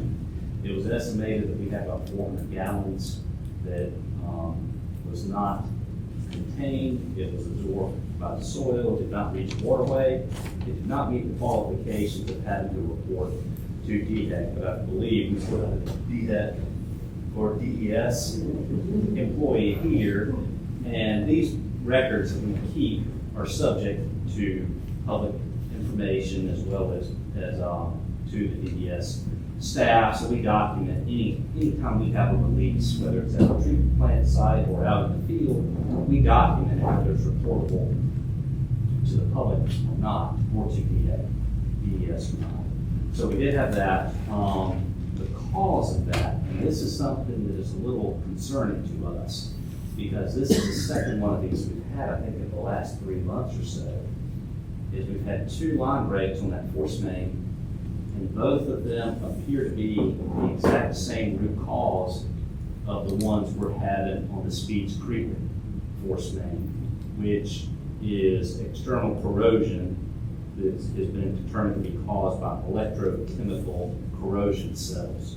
That's above my head, but that's what, we had to do a study on that as part of our consent order, and that's what the finding was.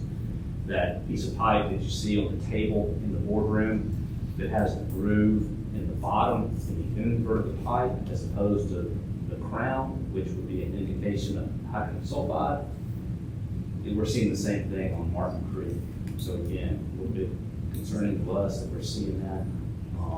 So we'll keep a watch on it. And on top of that, it's duct line pipe, and it's that oddball 14-inch size that years ago, before I started here, we had to order, I don't know how many feet of that we had to have, because I believe we had to have a special run of that pipe made by whoever the manufacturer was that we bought it from. So it's not something that is easy to come by. It's just, you'll have 16-inch, you'll have 12-inch. It's hard to find 14-inch stuff. So that's item 1. It was already mentioned earlier, but today DHEC officially has split, and it's 2 agencies, as was mentioned, the Department of Public Health, the Department of Environmental Services, but it really is 3, possibly more, for all I know. But I do know that the restaurant inspectors have moved to the Department of Agriculture, from what I understand. So that used to be a portion of what DHEC's functions were too. So it's a major change. I don't know how it's going to affect us down the road, short term and long term, but we don't have a choice but to see. Mr. Lindsay and I, we attended a meeting at the beginning of June up at Rewalk that included Spartanburg Sanitary Sewer District, Easley Combined Utilities, Lawrence County Water and Sewer Commission, and the City of Anderson. And the purpose of this was to at least initiate the discussion regarding a regional biosolids and sewer sludge management program.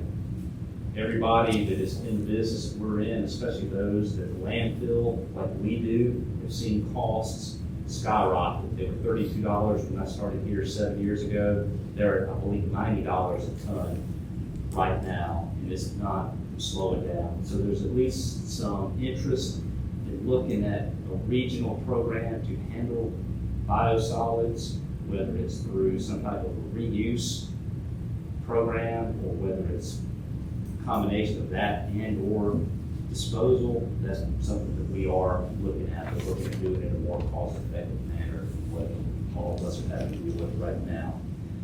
And then lastly, we hope to know something really soon about our MPDS permit. DHEC has had it in their court now for several weeks, if not months, for the renewal.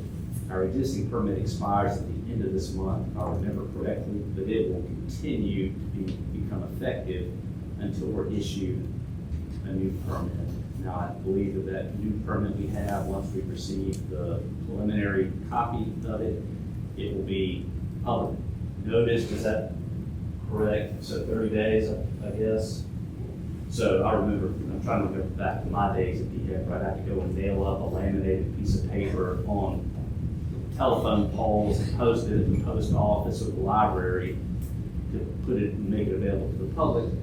But, so even once we get the preliminary copy or draft of that permit, it'll be a little bit of a process to go through. But we do hope, as part of that we will have the ability to use the peracetic acid for disinfection as opposed to the chlorine gas that we're having now, which will be the elimination of a tremendous headache for staff, more importantly, the risk to public health and safety that goes along with it. We think we still will have to maintain a small quantity, at least for a little while.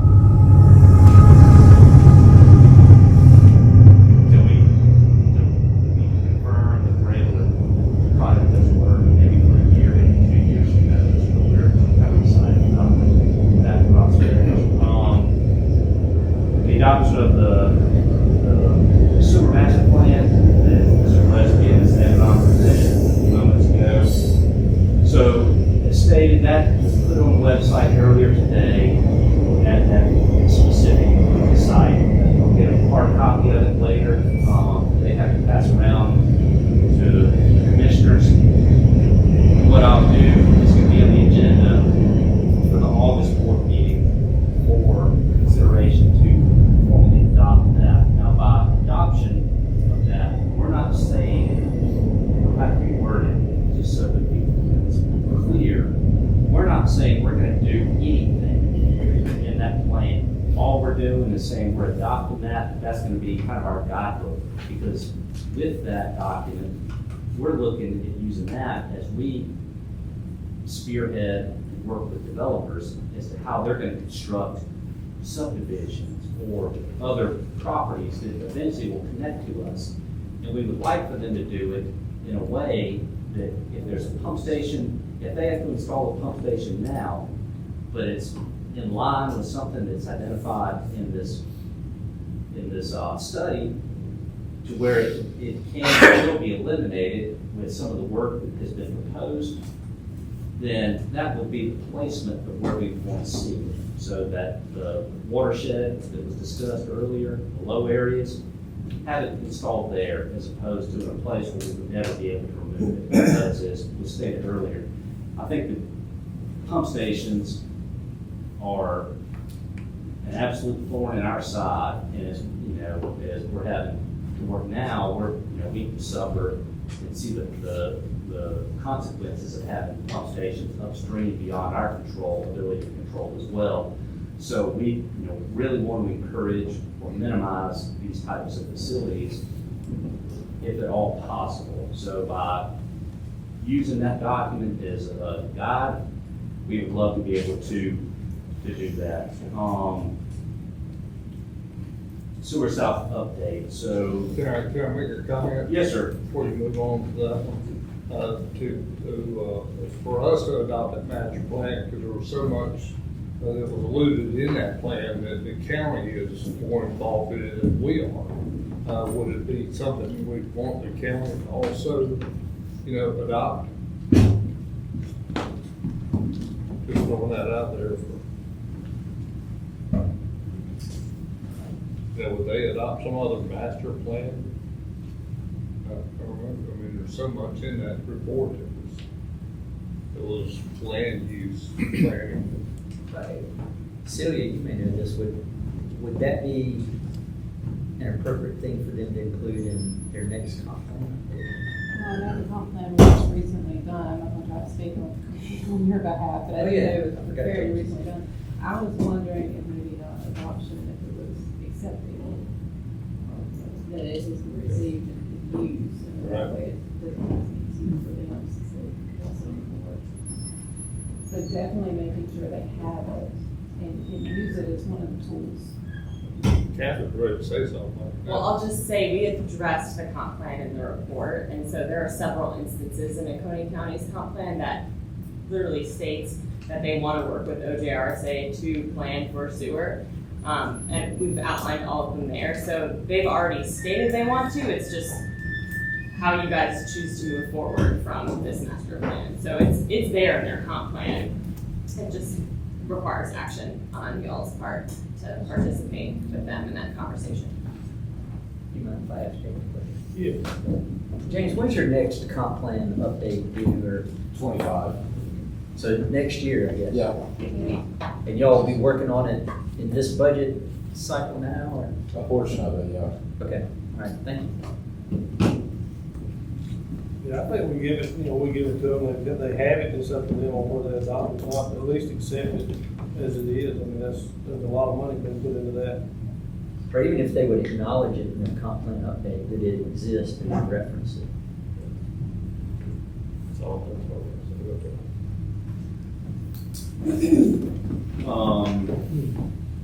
Next, Sewer South update. I think we're down to punch list items. I was on vacation when they did some of the testing of the pumps, and I believe they encountered an issue with just one of the 4 pumps that are installed. I think the Broomway Lane pump station is fine. It was one of the pumps, I believe, with Bolton for red. So the engineer, the contractor, they're troubleshooting to find out what that issue is. They stated in a phone call that I had with them on Friday that they estimate that we're in the 90 to 95% range. We were hoping last week, if I remember correctly, to have the meeting with DHEC for them to do the inspection, to at least give us a partial permit to operate. But with the issue with that one pump, they decided to put that on hold until they got that rectified. Not holding anything up, but we're just. Well, we're still on line. schedule. Yeah. I think I've said all along it would be end of June, middle of July, somewhere in that time frame. But yeah, I mean, we have to have that DHEC permit to be able to move that flow over from the treatment plant to the new pump station and turn that old treatment plant offline.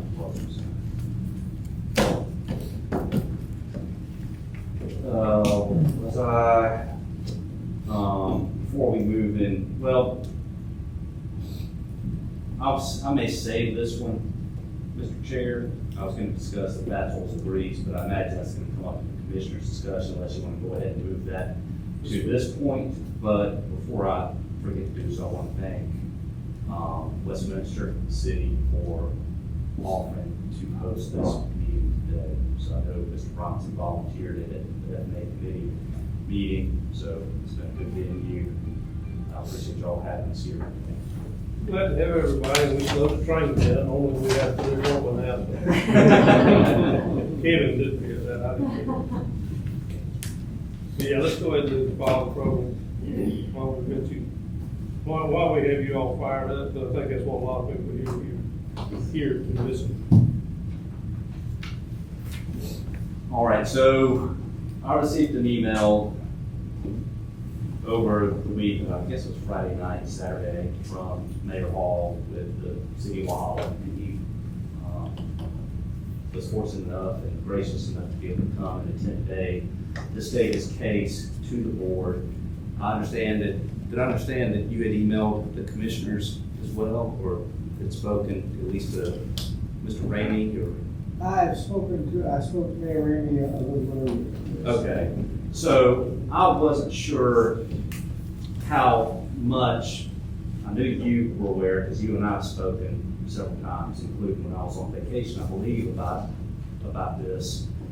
But the board as a whole, I wasn't sure how familiar they were with it. So as part of our consent order, and this is just a little bit of a history of this, and I'll even go back a little bit further than that. So back when we had our DHEC inspection, and I believe that Ms. Howe had performed that collection system inspection on us, as she did with the cities back, I can't remember if it was 2019 or 2020 now, but one of the items that was discussed at that time was that we were not following through with the enforcement of our factuals and Breeze portion of our regulation.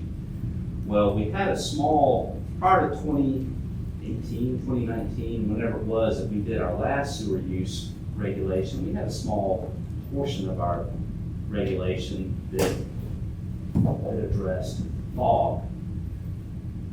That was revamped. We did the revision that went into effect for 2019, and it became much more substantial, but we did not have the means to implement a program. At that time, it was the city's responsibilities to go out there and perform these inspections and ensure compliance.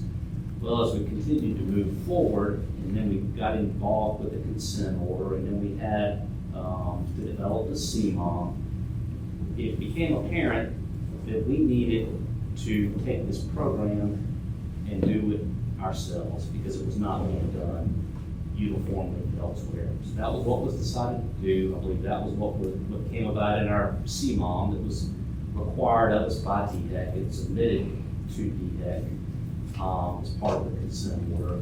So we, at that time also began a review and a revision, and it was a fairly substantial revision of our sewer use regulation. So we overhauled the reg, and we wanted to make the fog portion, there was a considerable amount of time spent on the fog portion, to make it more, I don't know if you want to say user-friendly, but make it where it was easier for us to use. Prior to the October 1st, 2023 version that we currently use now, it was very difficult to use. It had somewhat ambiguous calculations.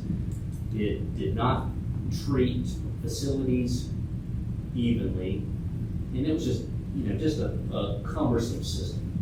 So we went, it was stated earlier, the city of Anderson, Ms. McCullough here used to work for the city, and I don't know if she was there when this program was put in place or not, but we liked the way they did their program because they broke it down into classifications. We have 5 classifications for different categories. Class 1 is one that may be a coffee shop or what is another one, ice cream? Deli. That would have, the requirement they would have to have would be under the sink trap. It is 20 gallons, 40 pounds minimum size. All the way up to the in-ground interceptor that would be kind of class 2, 3, 4, and 5. So with all of that, that's really pretty much to the extent that we based it on, from my understanding, the city of Anderson's sewer use ordinance. All right, saying that. So we had, as we developed these regulations, because again, he had stated in the enforcement matter against us that we were not enforcing our sewer use regulations against the users. So we had 3 consultants work with us in various phases and processes through this. Well, we had a local with Goldie Associates, and it's not just any local. The person's name is Sonia Harrison. And Sonia is a national, maybe perhaps international, I don't know, but she travels all over the country and speaks to people all over the country. And she is considered to be an expert in all pre-treatment matters. Well, fog just so happens to fall under the Clean Water Act under the pre-treatment section. It's prohibited discharge to discharge fats, oils, and grease in the sewer system. So Sonia was involved in the program that we developed, in the regulations that we developed.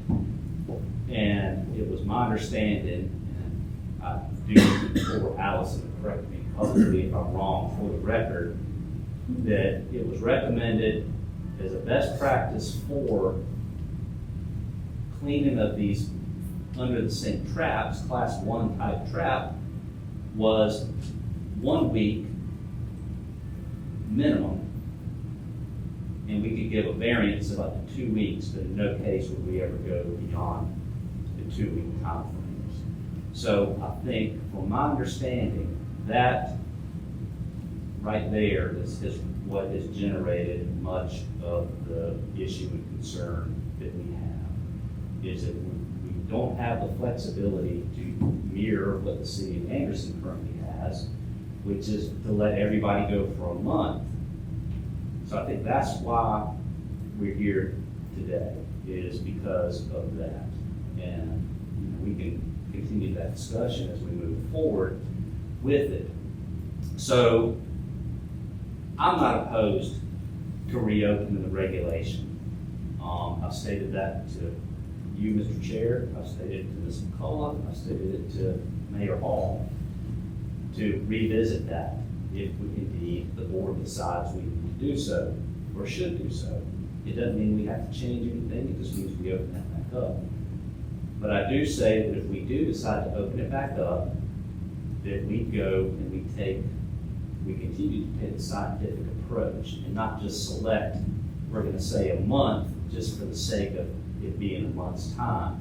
Now, we understand too, and I've got a note here somewhere, the city of Anderson currently is in the process of reevaluating their sewer use ordinance, including their fat, oils, and grease process.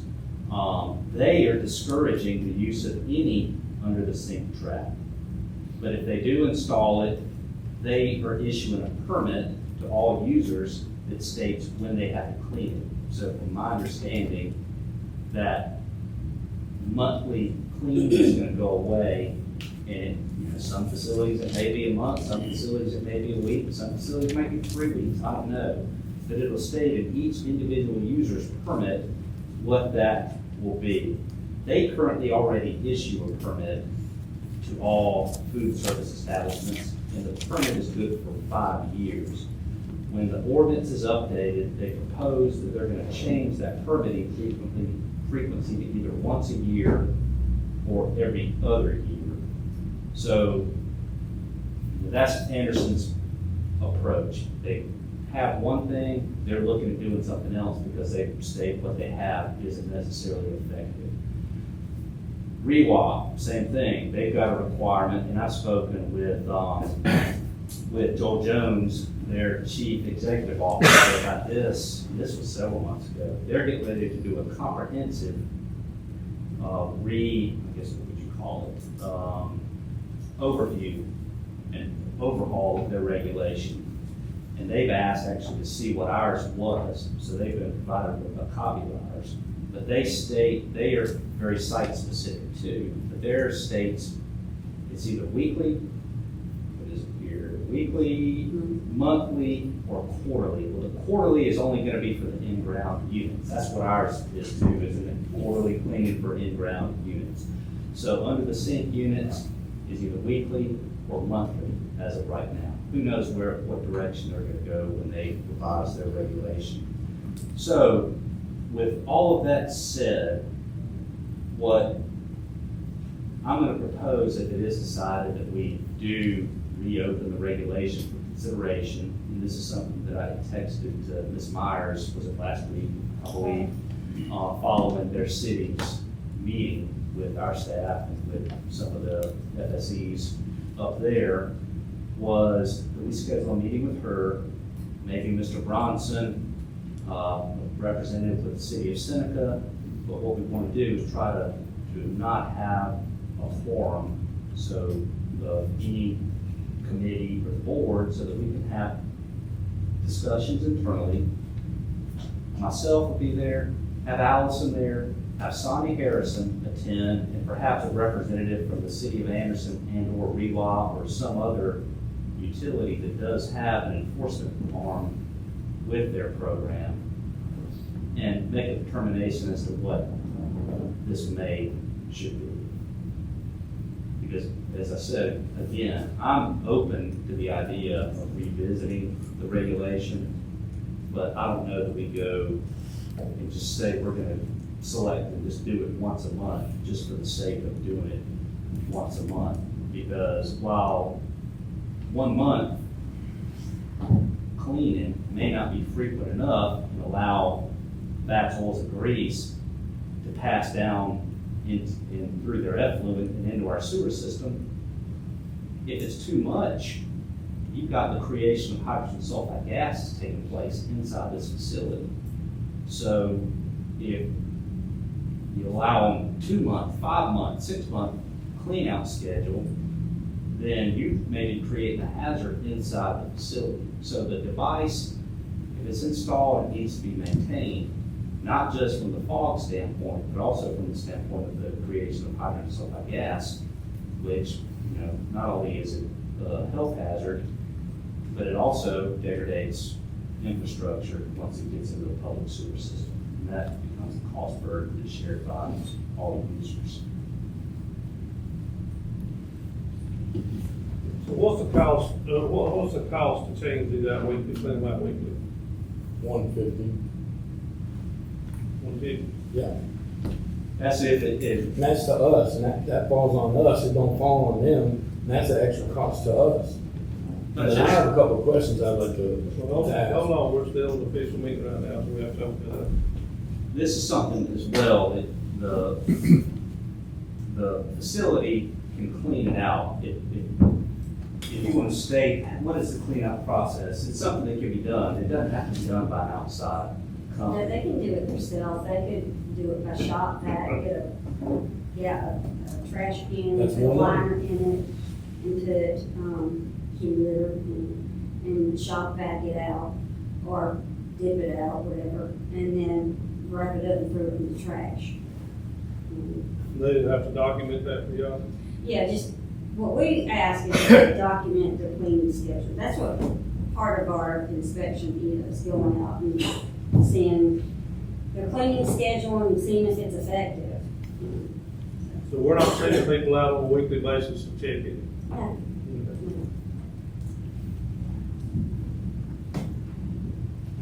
Mr. Chair. Yes, ma'am. If I could, because I was at the 24th meeting, and I'll go ahead and say that there was one moment that I had probably 30 eyes staring at me because I was the only board member there, and I wasn't even on the board. So that was a lot of fun. I'm sorry for that. No, that's fine. You were correct in what you said. The biggest issue that we heard of was the weekly cleaning and the documentation, and they did mention the cost as one of the biggest impediments to doing this. Because they may not have their staff trained in how to do it, so then that brings in us from outside, or what's happening to your time there. I know we talked Friday, so this isn't too much of a surprise. Another thing that they did mention was there was this misconception that multifamily residential may not be under some additional requirements. And I know you suggested in the one that I asked you, so you could share what their requirements are. But before we get to that, correct me if I'm wrong, John, I'm sure that what I'm repeating what you told me, because I was speaking to you on your vacation a lot. Sure. So I'm so Okay. sorry about that. That's fine. Ms. Harrison created this, and I know it was the best management practices, but was there any other jurisdiction that does weekly?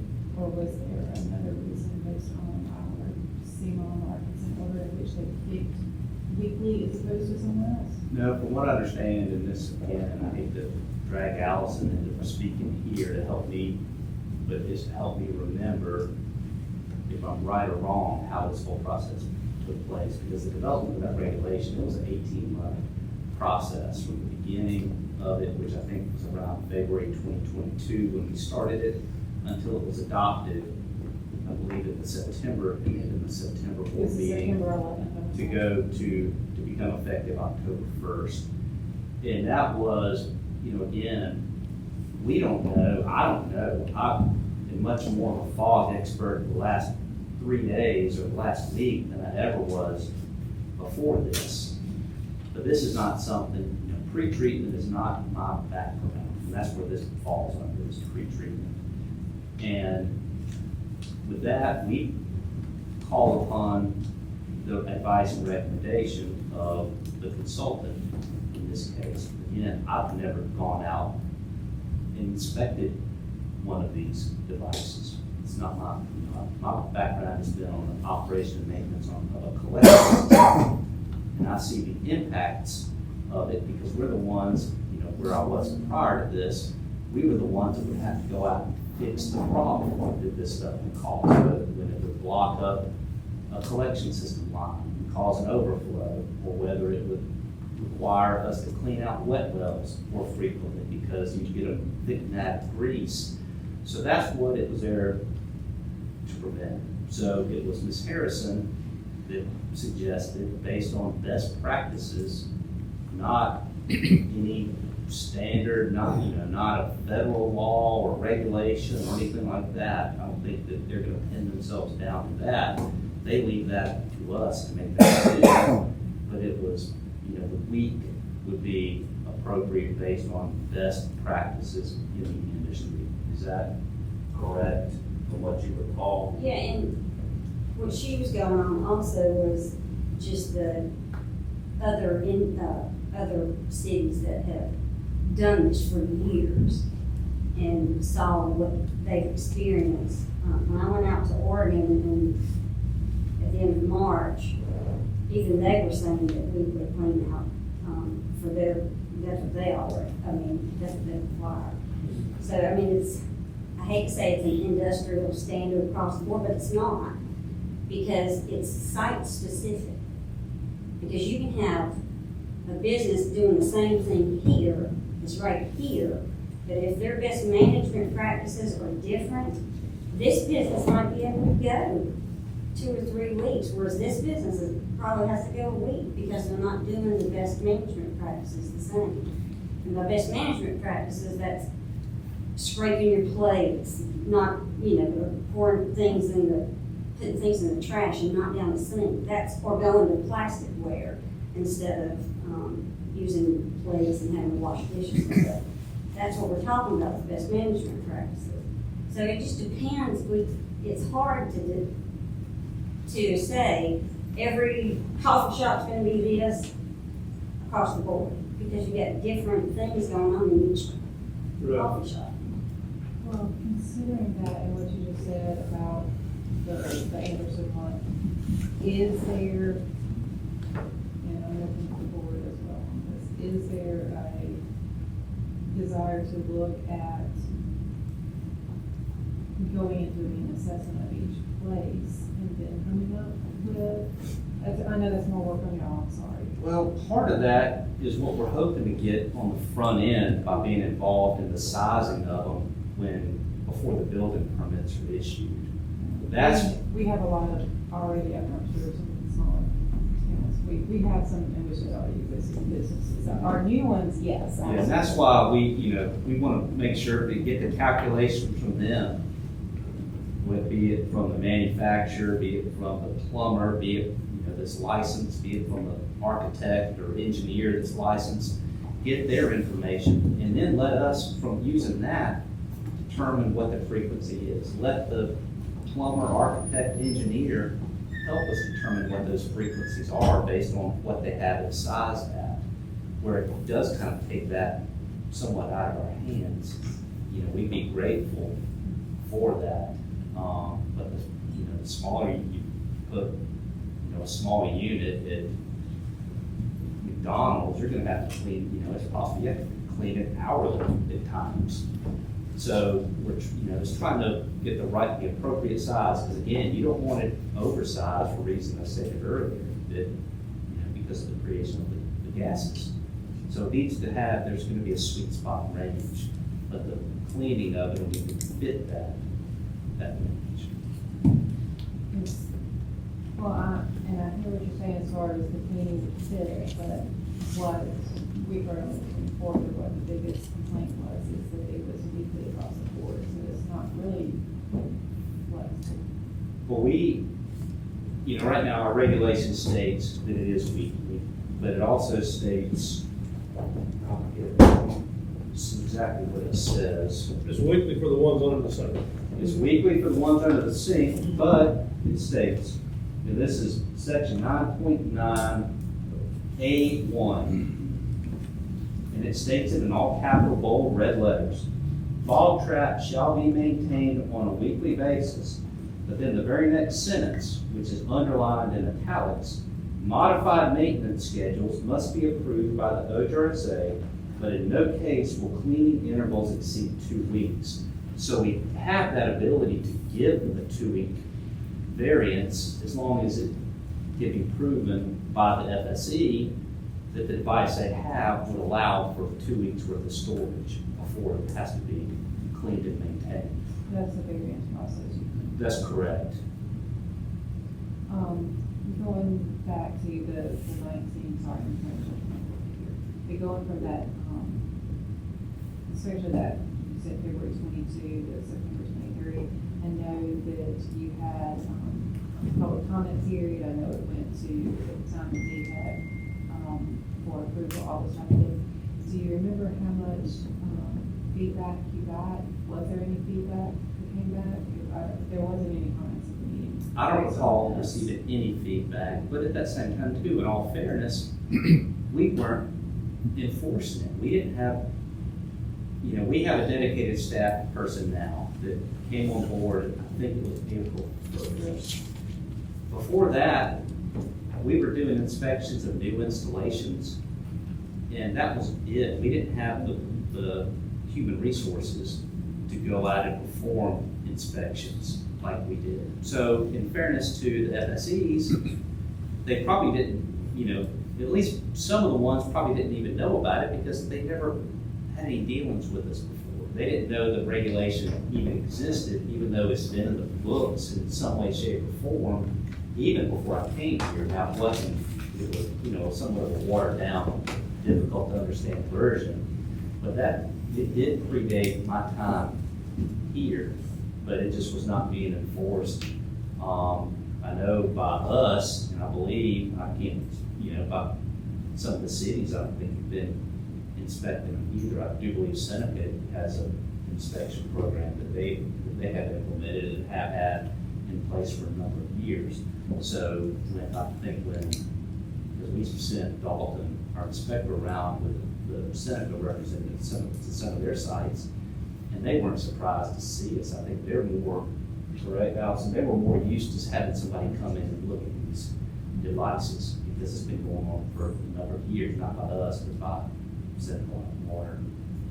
Did we reach out to any of those patch units Prior to this, during that comment? Not To that let them know that something was possibly changed, because the fog is really to them, well, also to the multifamily. not that I'm aware of. Did you, I don't think we reached out directly to any restaurants. I'm just kind of remembering, Catherine, sorry, going back to something you said. I remember that she had mentioned at the beginning of the study that when the fair play one was done, that there were certain groups that did not feel like they had a voice or was reached out to. So y'all made sure this time y'all specifically reached out. So I didn't know if that was something that was done as well, to make sure that any of this is coming online.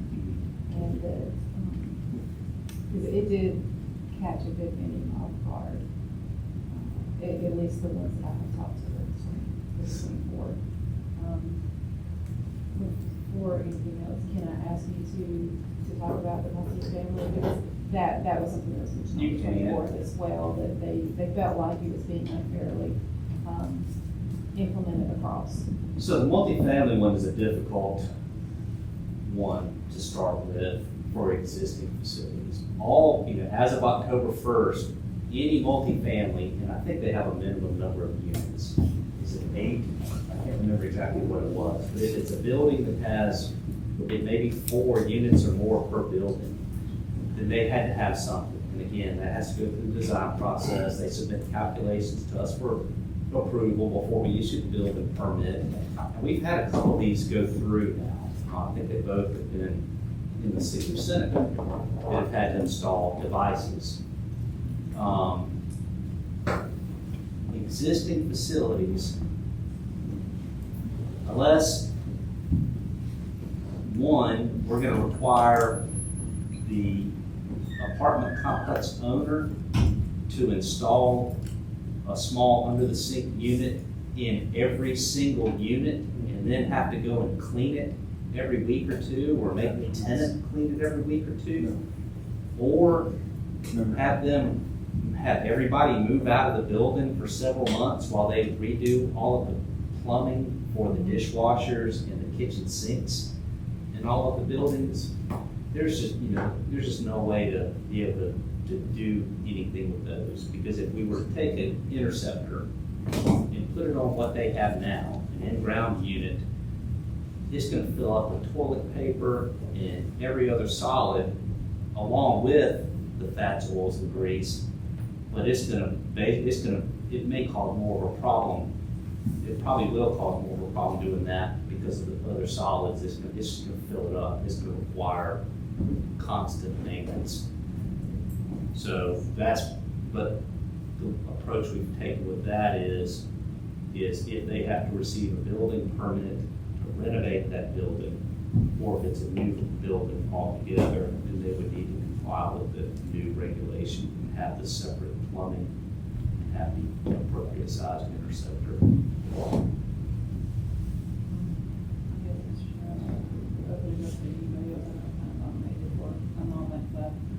is there any appetite from the commissioners to consider revisiting these, definitely meeting, like you suggested, and having follow-up discussion, but is there any appetite from the commissioners to look at this and see potentially, not, like you said, not just picking a jurisdiction or picking a plan, but to do the assessment first and then to make sure that each one is correct for how it uses, how a particular restaurant is using it, or anything else that we use for that matter.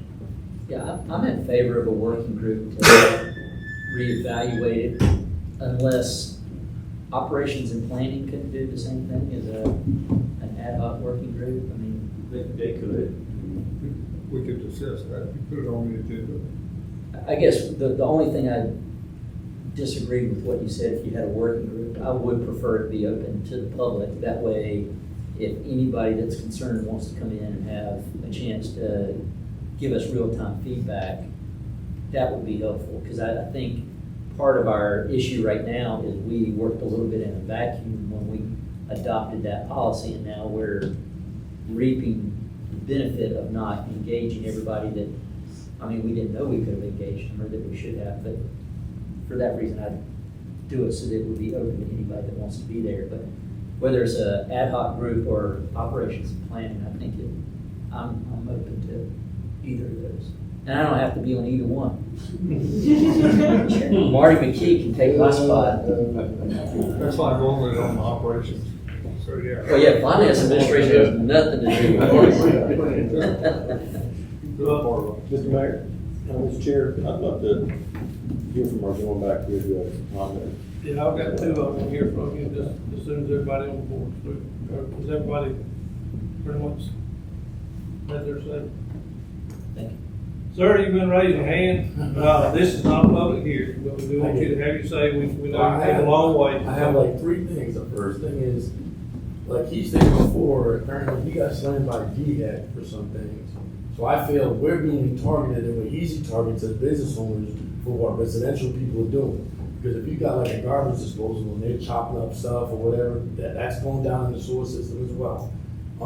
The other thing is, with our grease traps, it clearly states on there 1 to 3 months cleaning or 3 to 6 months cleaning. And I had a guy come out and look and he said the same thing. The guy that I was gonna pay to clean it every week to do it after they come in and, you know, stop on me. Because I had met one of the guys that came in and I didn't know who he was, so he said who he was. And he comes back and he asked me, what are you doing open? And I was open for like a month and a half, almost 2 months. And I started to smell the grease trap, so I knew it was around time because we owned an ice cream shop in Anderson. So we already know what DHEC requirements were and everything else. So I knew it was about that time to get it clean. But he comes in and he goes, well, you know I can shut you down, right? I was like, no you can't, because DHEC slapped the egg on my door and said I'm good to go. And then he started talking about all these fines he can impose on me, and if I didn't allow him entry, he was gonna go get a warrant and kick my door in and everything else. I mean, I don't understand why he was talking like that. And I'm a new business owner. I've been open since March. So I don't understand why we have to do it every week. They're talking about saying now you document, right? And just cleaning yourself. She told me I had to take pictures before and after, document, timestamp them, and everything else. So I feel like I'm being targeted and other people as well. They have to do that. Today before I came here, the lady next door, Steph, because I'm next door, I'm Wicked Lips, she said, hey man, I had my sewer department inspection today. I was like, hey, how'd it go? And she's talking to me and my wife. I'm like, so you gotta take pictures too? Oh no, all I gotta do is just document and everything else. They're forcing us to take pictures. So why are we different from other people? I don't get it. It's not fair to us. And that's not fair for what residential people are doing because it goes in the same thing. And it's like I explained to her. I got milkshakes, granted. We don't make ice cream in my shop. We have it imported from Indiana or whatever, it comes from Indiana. So if I make somebody a milkshake and say I got 4 kids that drop milkshakes on the floor, what do? I get a mop bucket, I mop it up. Where does it go? Down the mop sink. Is the mop sink connected to the grease trap? No. Kid spills ice cream on himself, mom rushes into the bathroom. Where's it go? Down the bathroom sink. Where's it go? in your sewer. It don't go in the grease trap. Maybe that's something for future that they require us to put a grease trap on my sink too. You know, I don't know. But I just feel like we're being targeted and it's not fair. Well, Mayor House, do you have anything else you wanted to say or ask? Well, yeah, I did want to say thank you for agreeing to revisit this. I know that when we referenced Anderson, I know that one way that Anderson does it is, and I'm far from an expert from it. I'm even further from an expert than Chris is. But they assess the business and then they decide whether it should be a bi-weekly clean out or a monthly clean out, that sort of thing. At least from the rate that I saw on it. So I know there are a lot of different permutations that you can use, and your working group can go back to it and take a look at. And that's probably just one example of many that you can look at and see, okay, what really is more applicable? What's that balance between not being burdensome on our small businesses, promoting our small businesses, yet at the same time achieving the goals that broader mandate that DHEC has for reducing fat soils and grease that go into our sewer systems, because we know we want to protect that also. So I feel like there's a balance on that that probably hasn't been reached yet. Thank you for your willingness to do that. And I also appreciate Mr. Brunson's recommendation that you incorporate the community into that discussion. I think that would be excellent. Okay. Yes, sir, in the back. The other thing too is, I don't know this gentleman's name right here, and apologize for that, but I do know that some of the information that the board is being fed is not necessarily facts. By no means am I saying anyone's lying, they just don't have the true facts to put it all out there. My business took me 13 months to get it open. I've been in business for over a year now, and I'm still going back and forth about baffle walls inside and some of the stuff about my grease trap. One of the problems I don't want anybody to misconstrue up here is when it says under the sink, we're not necessarily talking about a little bitty box. The one I have is an under the sink, but it's about 4 foot, about 30 inches. It holds 70 pounds of grease or gallons of water. So these things are not, we're not talking about a shoe box or something that, like the gas buildup. That's another one that, it's not cleaned out every so often. I have a 2-inch line on each side of that grease trap that runs out through the roof so that it's vented right. So some of the stuff I love that. Come out, take a look, try to look into it a little more, look at what we're doing, because I also know that Anderson County's had a hard time with people putting the 1,000-gallon tanks in for shops that have nowhere to put a 1,000-gallon tank. So it's not all 100% by the book or whatever you want to call it.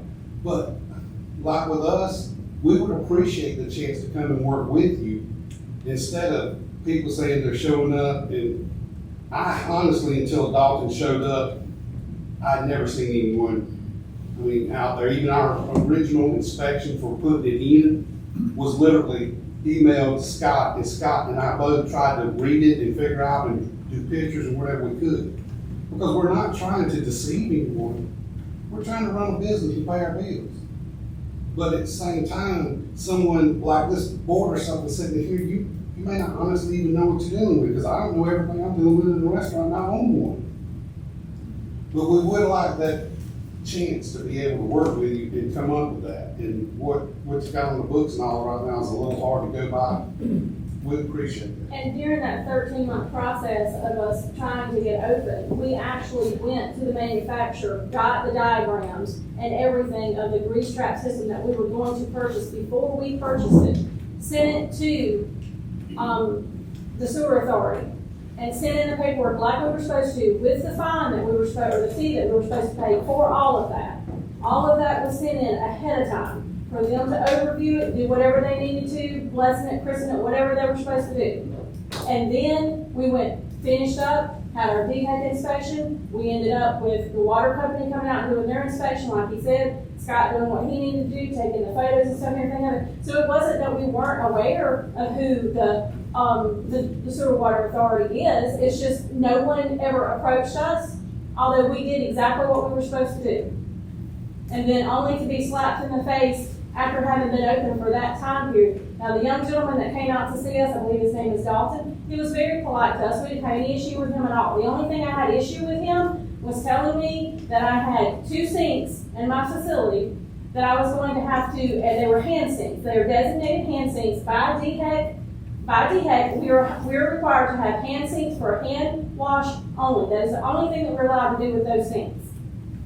We had the signage on those sinks that they were hand wash only, and that was all that they were there for. The young gentleman was trying to tell us that we had to connect those sinks to our grease traps, which made no sense to us. It's pure running water. Our sinks in our bathrooms where the customers would wash their hands were not being required to be added to that grease trap.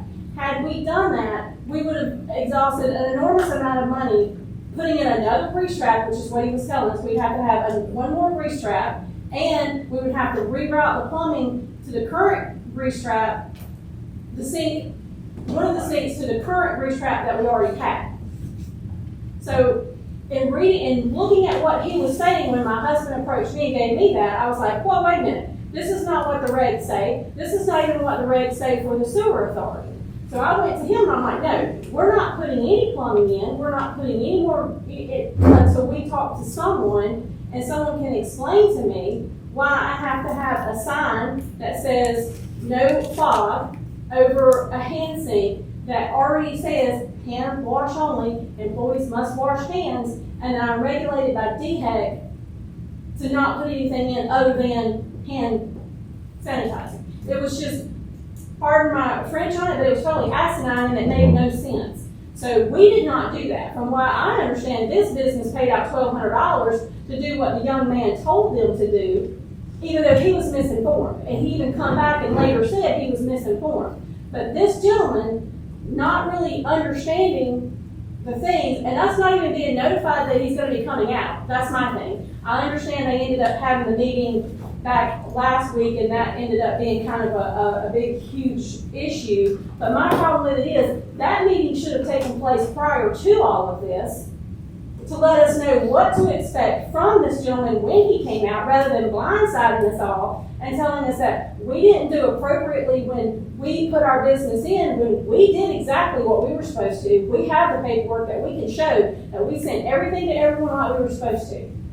We've spent 2 days out of our business, away from our business, going down to the gentleman that we purchased the grease trap from, for him to keep explaining to us that what we have is perfect for the establishment that we have. It's what he recommended. It's what other businesses have the exact same thing.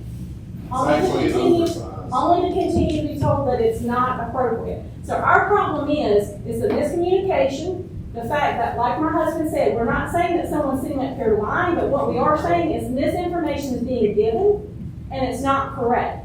And if there is some sort, if this board is willing to allow for some sort of look into this to see if it can be changed or anything like that, I'm sorry, but the businesses need to have a say-so in this. And I also believe that we need to have someone brought in from the company that the vast majority of the grease traps, from my understanding, have come from for Anderson, Oconee, and Pickens County.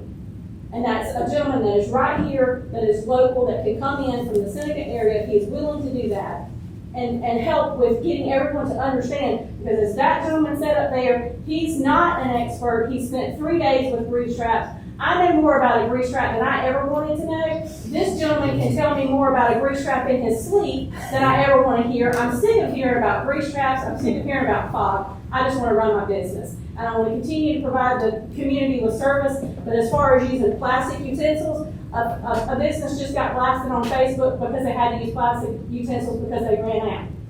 And, it's just, we're doing our best. And to go to these meetings and to be bombarded with information after the fact, and because we're upset, because we feel like that we were confronted and kind of bombarded, and to have people up there that are supposed to be in authority roles or whatever, rolling their eyes and popping their lips. My 16-year-old, I don't allow. I mean, when she did that to me, I left the room and it's just not right.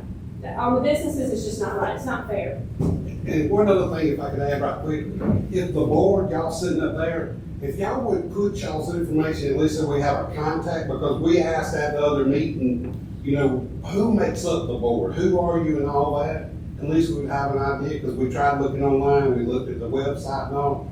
That's nowhere that we can find either, if that would help. Because we're, like I say, we're not trying to get anything by on anybody. We don't want any special privilege. We just want to be able to get the information because, and this is going to sound terrible, but excuse me, I don't have a filter. I don't know how to smooth things up. But when someone that is sitting in the position of authority comes to us and what they tell us takes away their validity because we know right off the bat they don't know what they're talking about, it's hard for us to do what they want when we don't know if we're losing money or all that, or when we can pull up our own regs and say that, well, it's not what you've got written here. And to go to other businesses in Seneca and to ask them questions and for them to just tell us, well, just do what they tell you to do and just mark off on it and sign off on it. We're not that type of people. We look to do what is the right thing. Well, the board's already decided, they're gonna look into it, they're gonna be checking on it. Just know that we do recognize the problems y'all are dealing with, and we're trying to work through it. Chris is making notes the whole time you're talking. We're gonna try to figure this out. And keep in mind, I could take this exact same argument and conversation and everything y'all just said and take it back 28 years to when Oconee County started building codes. Every builder had to deal with the same thing. Yes. New regulations, DEC's requiring us to do it, we're gonna have to implement them. Just bear with us so we can get it worked through if you would. Nobody's trying to hurt your business, nobody's trying to shut you down. Y'all are the reason we exist. So we're gonna be working on it, and hopefully we can get something resolved in the next couple of weeks. We want to comply, it's just, if the grease trap requires a month or 3 months, why not do it like what it says? Because obviously the person that made it. Well, they're gonna look into it, Sure. they've got all that, they'll be pulling all that up. Last thing you mentioned. About the 1 month to 3 month. Oh, like, it's like, because you know, if you look on the grease trap, like I asked her about cleaning it out, she sent me a video. On the video, it clearly states 1 to 3 months, it doesn't say every week. So why send me a video that says 1 to 3 months? I mean, if it's made for that, you should be able to comply with what it says, and if it's not, then what's the purpose of us having grease traps? What are they made for? You just made them obsolete, what's the purpose of having them? They're there to do a job. So obviously, it shouldn't be every week, if it's made to hold 1 to 3 months or 3 to 6 months, that's what their job is, correct? So why do it every week? Again, you got people that live in residential houses that are probably doing 10 times worse than us. Or me, I don't make that joke. But I got people next door to me that do grease, they probably put off more than I do. I'm just saying, it's either gonna be straight across the board, or, I don't know, you might have to come up with another system to regulate and hire another person to be able to, you know, keep up with everybody, you know? And again, we want to comply, it's just we're asking for you to be reasonable. And understand, it's not that we're wanting it a certain way, because like, if you clean a grease trap, and this is God's honest truth, I tried to explain this several times, but you've got a box here. Envision that box. With grease, what you need is your inflow of that water, your exit is going to be a different height, so that your grease is stuck in the middle. You got a baffle that goes down, your water comes up, so only water goes out. When you clean out that grease trap, whether you do it once a week, once a year, once a month, whatever, when you clean it out, it is worthless until it fills back up. Because you've got everything going underneath that baffle. Okay, once it fills back up, it works again. So I don't understand like our sizes and all, if you clean out once a week, you're putting more into the sewer than if you clean out once a month. Just by the way you clean it out. So that didn't make sense either, but overall, I look forward to working with you and all, and look, it's just one of those things where the education side will come about, but I do hope y'all, let us know that type of situation. But when you see the way they work and all that stuff, you'll see that sometimes somebody sitting in an office has got a book in front of them, not necessarily understanding how it's been designed and how it works. And I can tell you, I can trim a steak and put more down the darn drain than what my restaurant does. I appreciate your time. Yes, sir, thank y'all for coming, we do appreciate it. Next. That's really all I have, but I know the request has been made, it was made by Mayor Hall. it asked us to, and I don't want to put words in his mouth, but from what I understand, kind of to suspend or put on hold. Yeah, I was gonna say, you already covered pretty much several times. My request, you all have been most gracious about the board is about looking at it. Yeah, my other recommendation was that, instead of implementing regulations that may not be applicable by the time you finish with the process, and may actually pose the kind of burden you're trying to avoid on businesses, that the board consider holding the full implementation of that plan until you actually have looked again at the regulations and revised them. In other words, so if the city has to go out and buy a different kind of grease trap or a different process, and he's doing that, and he's out hundreds of dollars while the regulation is being formulated, and the rate comes out, says he doesn't have to do that. Oh yeah, well, we thought that was too stringent, and we were perhaps not taking into consideration some of the real world situations. Well, he's already out a few $100 because he's been complying with a different version of the regulation. So my suggestion was that the board consider holding implementation of that until the regulations are reviewed and revised. So with that, that's gonna have to come from you as far as the direction you want us to do. You know, our regulation states what it states currently. And on the policy level, I've got to have that direction from you guys as to whether we're gonna suspend implementation and follow up with that policy. Because, you know, we've got that side of things, but the other side of things, we're under a consent order from DHEC that mandated we take action.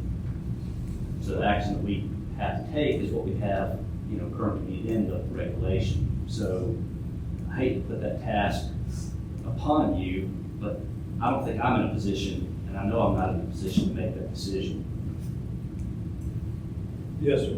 Just one final point on that. I believe you all passed the regulations in September, and the enforcement started in April, I believe. Correct me if I'm wrong. That's correct. So I think since it was like almost 7 or 8 months before it began being enforced after it was entered as a regulation, perhaps it would not be as harmful as you fear to wait a couple additional months to formulate the rate to get it right before you start implementing. Well, one thing we have with that is for that 7-month period, we didn't have a person. So the board, you know, a year or so ago with the budget, the board approved for the FY24 budget, the board approved the hiring of a position. That position was presented at and approved at what essentially was the pay grade of a non-exempt 2 within our pay scale. We didn't get the first bite. We advertised that starting a year ago, maybe even more. Didn't get anybody. And come to find out it's because of the pay. So when we started seeing that Anderson and some of the other utilities were hiring the exact same position around the $50,000 pay grade, then we took that, if you can recall, we took that to Carrie Kavanaugh and said, we think this position, because I think ours was about $34,000 to hire, and she did a spot assessment and agreed. Thus, we reclassified, and the board did this, I think, back at the January board meeting, reclassified that from a 2 to a 5. Well, when we had that, we re-advertised, we were finally able to hire somebody who came on board. So it wasn't that we weren't trying to enforce it, it was just that we couldn't get anybody to do it. But now we have somebody on board, we have Dalton. So, you know what, we're not gonna let it go or lay him off, but at least, you know, I'm not gonna do that. So what is he to do in the meantime? You know, paying this person there.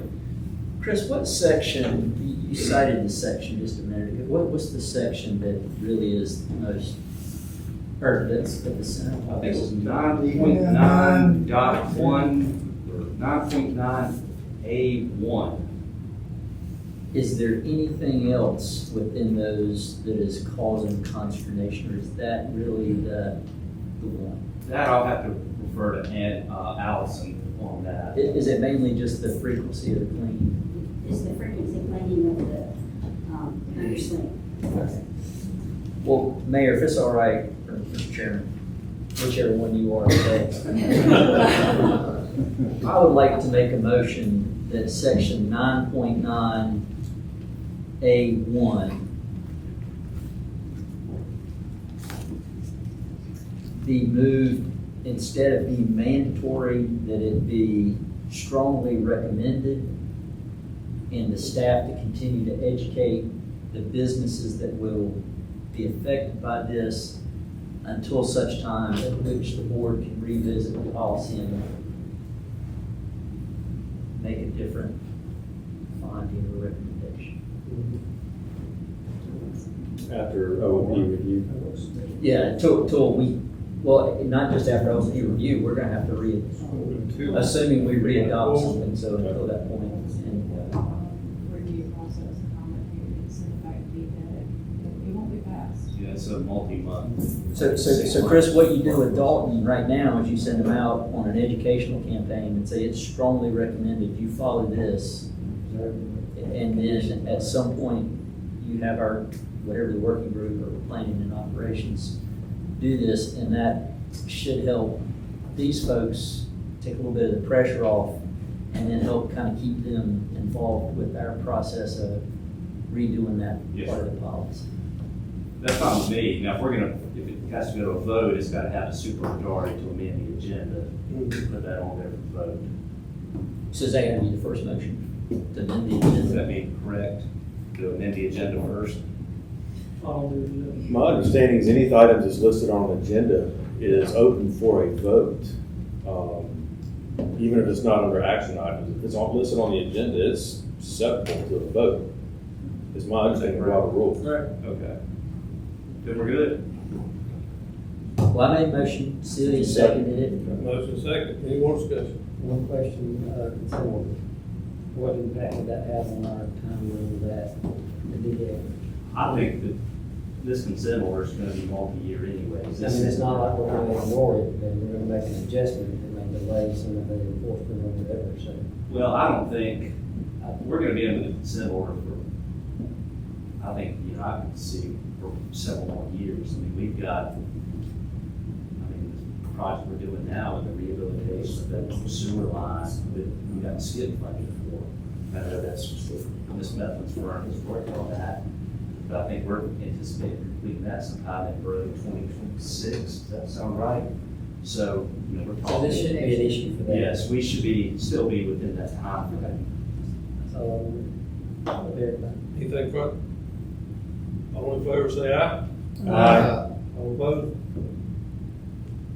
Very good. Well done, well done. Good job. Thank you. Appreciate it. Thank y'all. Thank you. Thank you. All right, next we have commissioner discussion. That's all we agree with. We ain't going there again.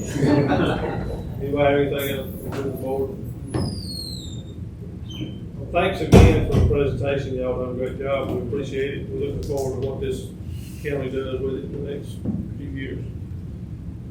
Ladies in red on the front row. Jericho meeting's coming, anything else? Can I just say, if anybody's still here that didn't sign this sign sheet, you can get that for you freely. Move to adjourn? So moved. Say, Say aye.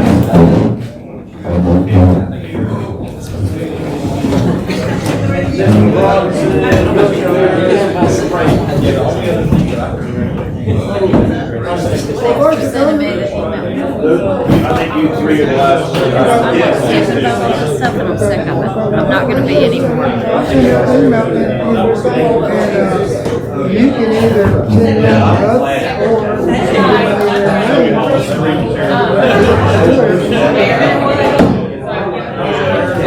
Did you do know what happened to Steve Bannon, right? Steve Bannon. I mean, he walked into jail. Yeah, he said he's proud of me.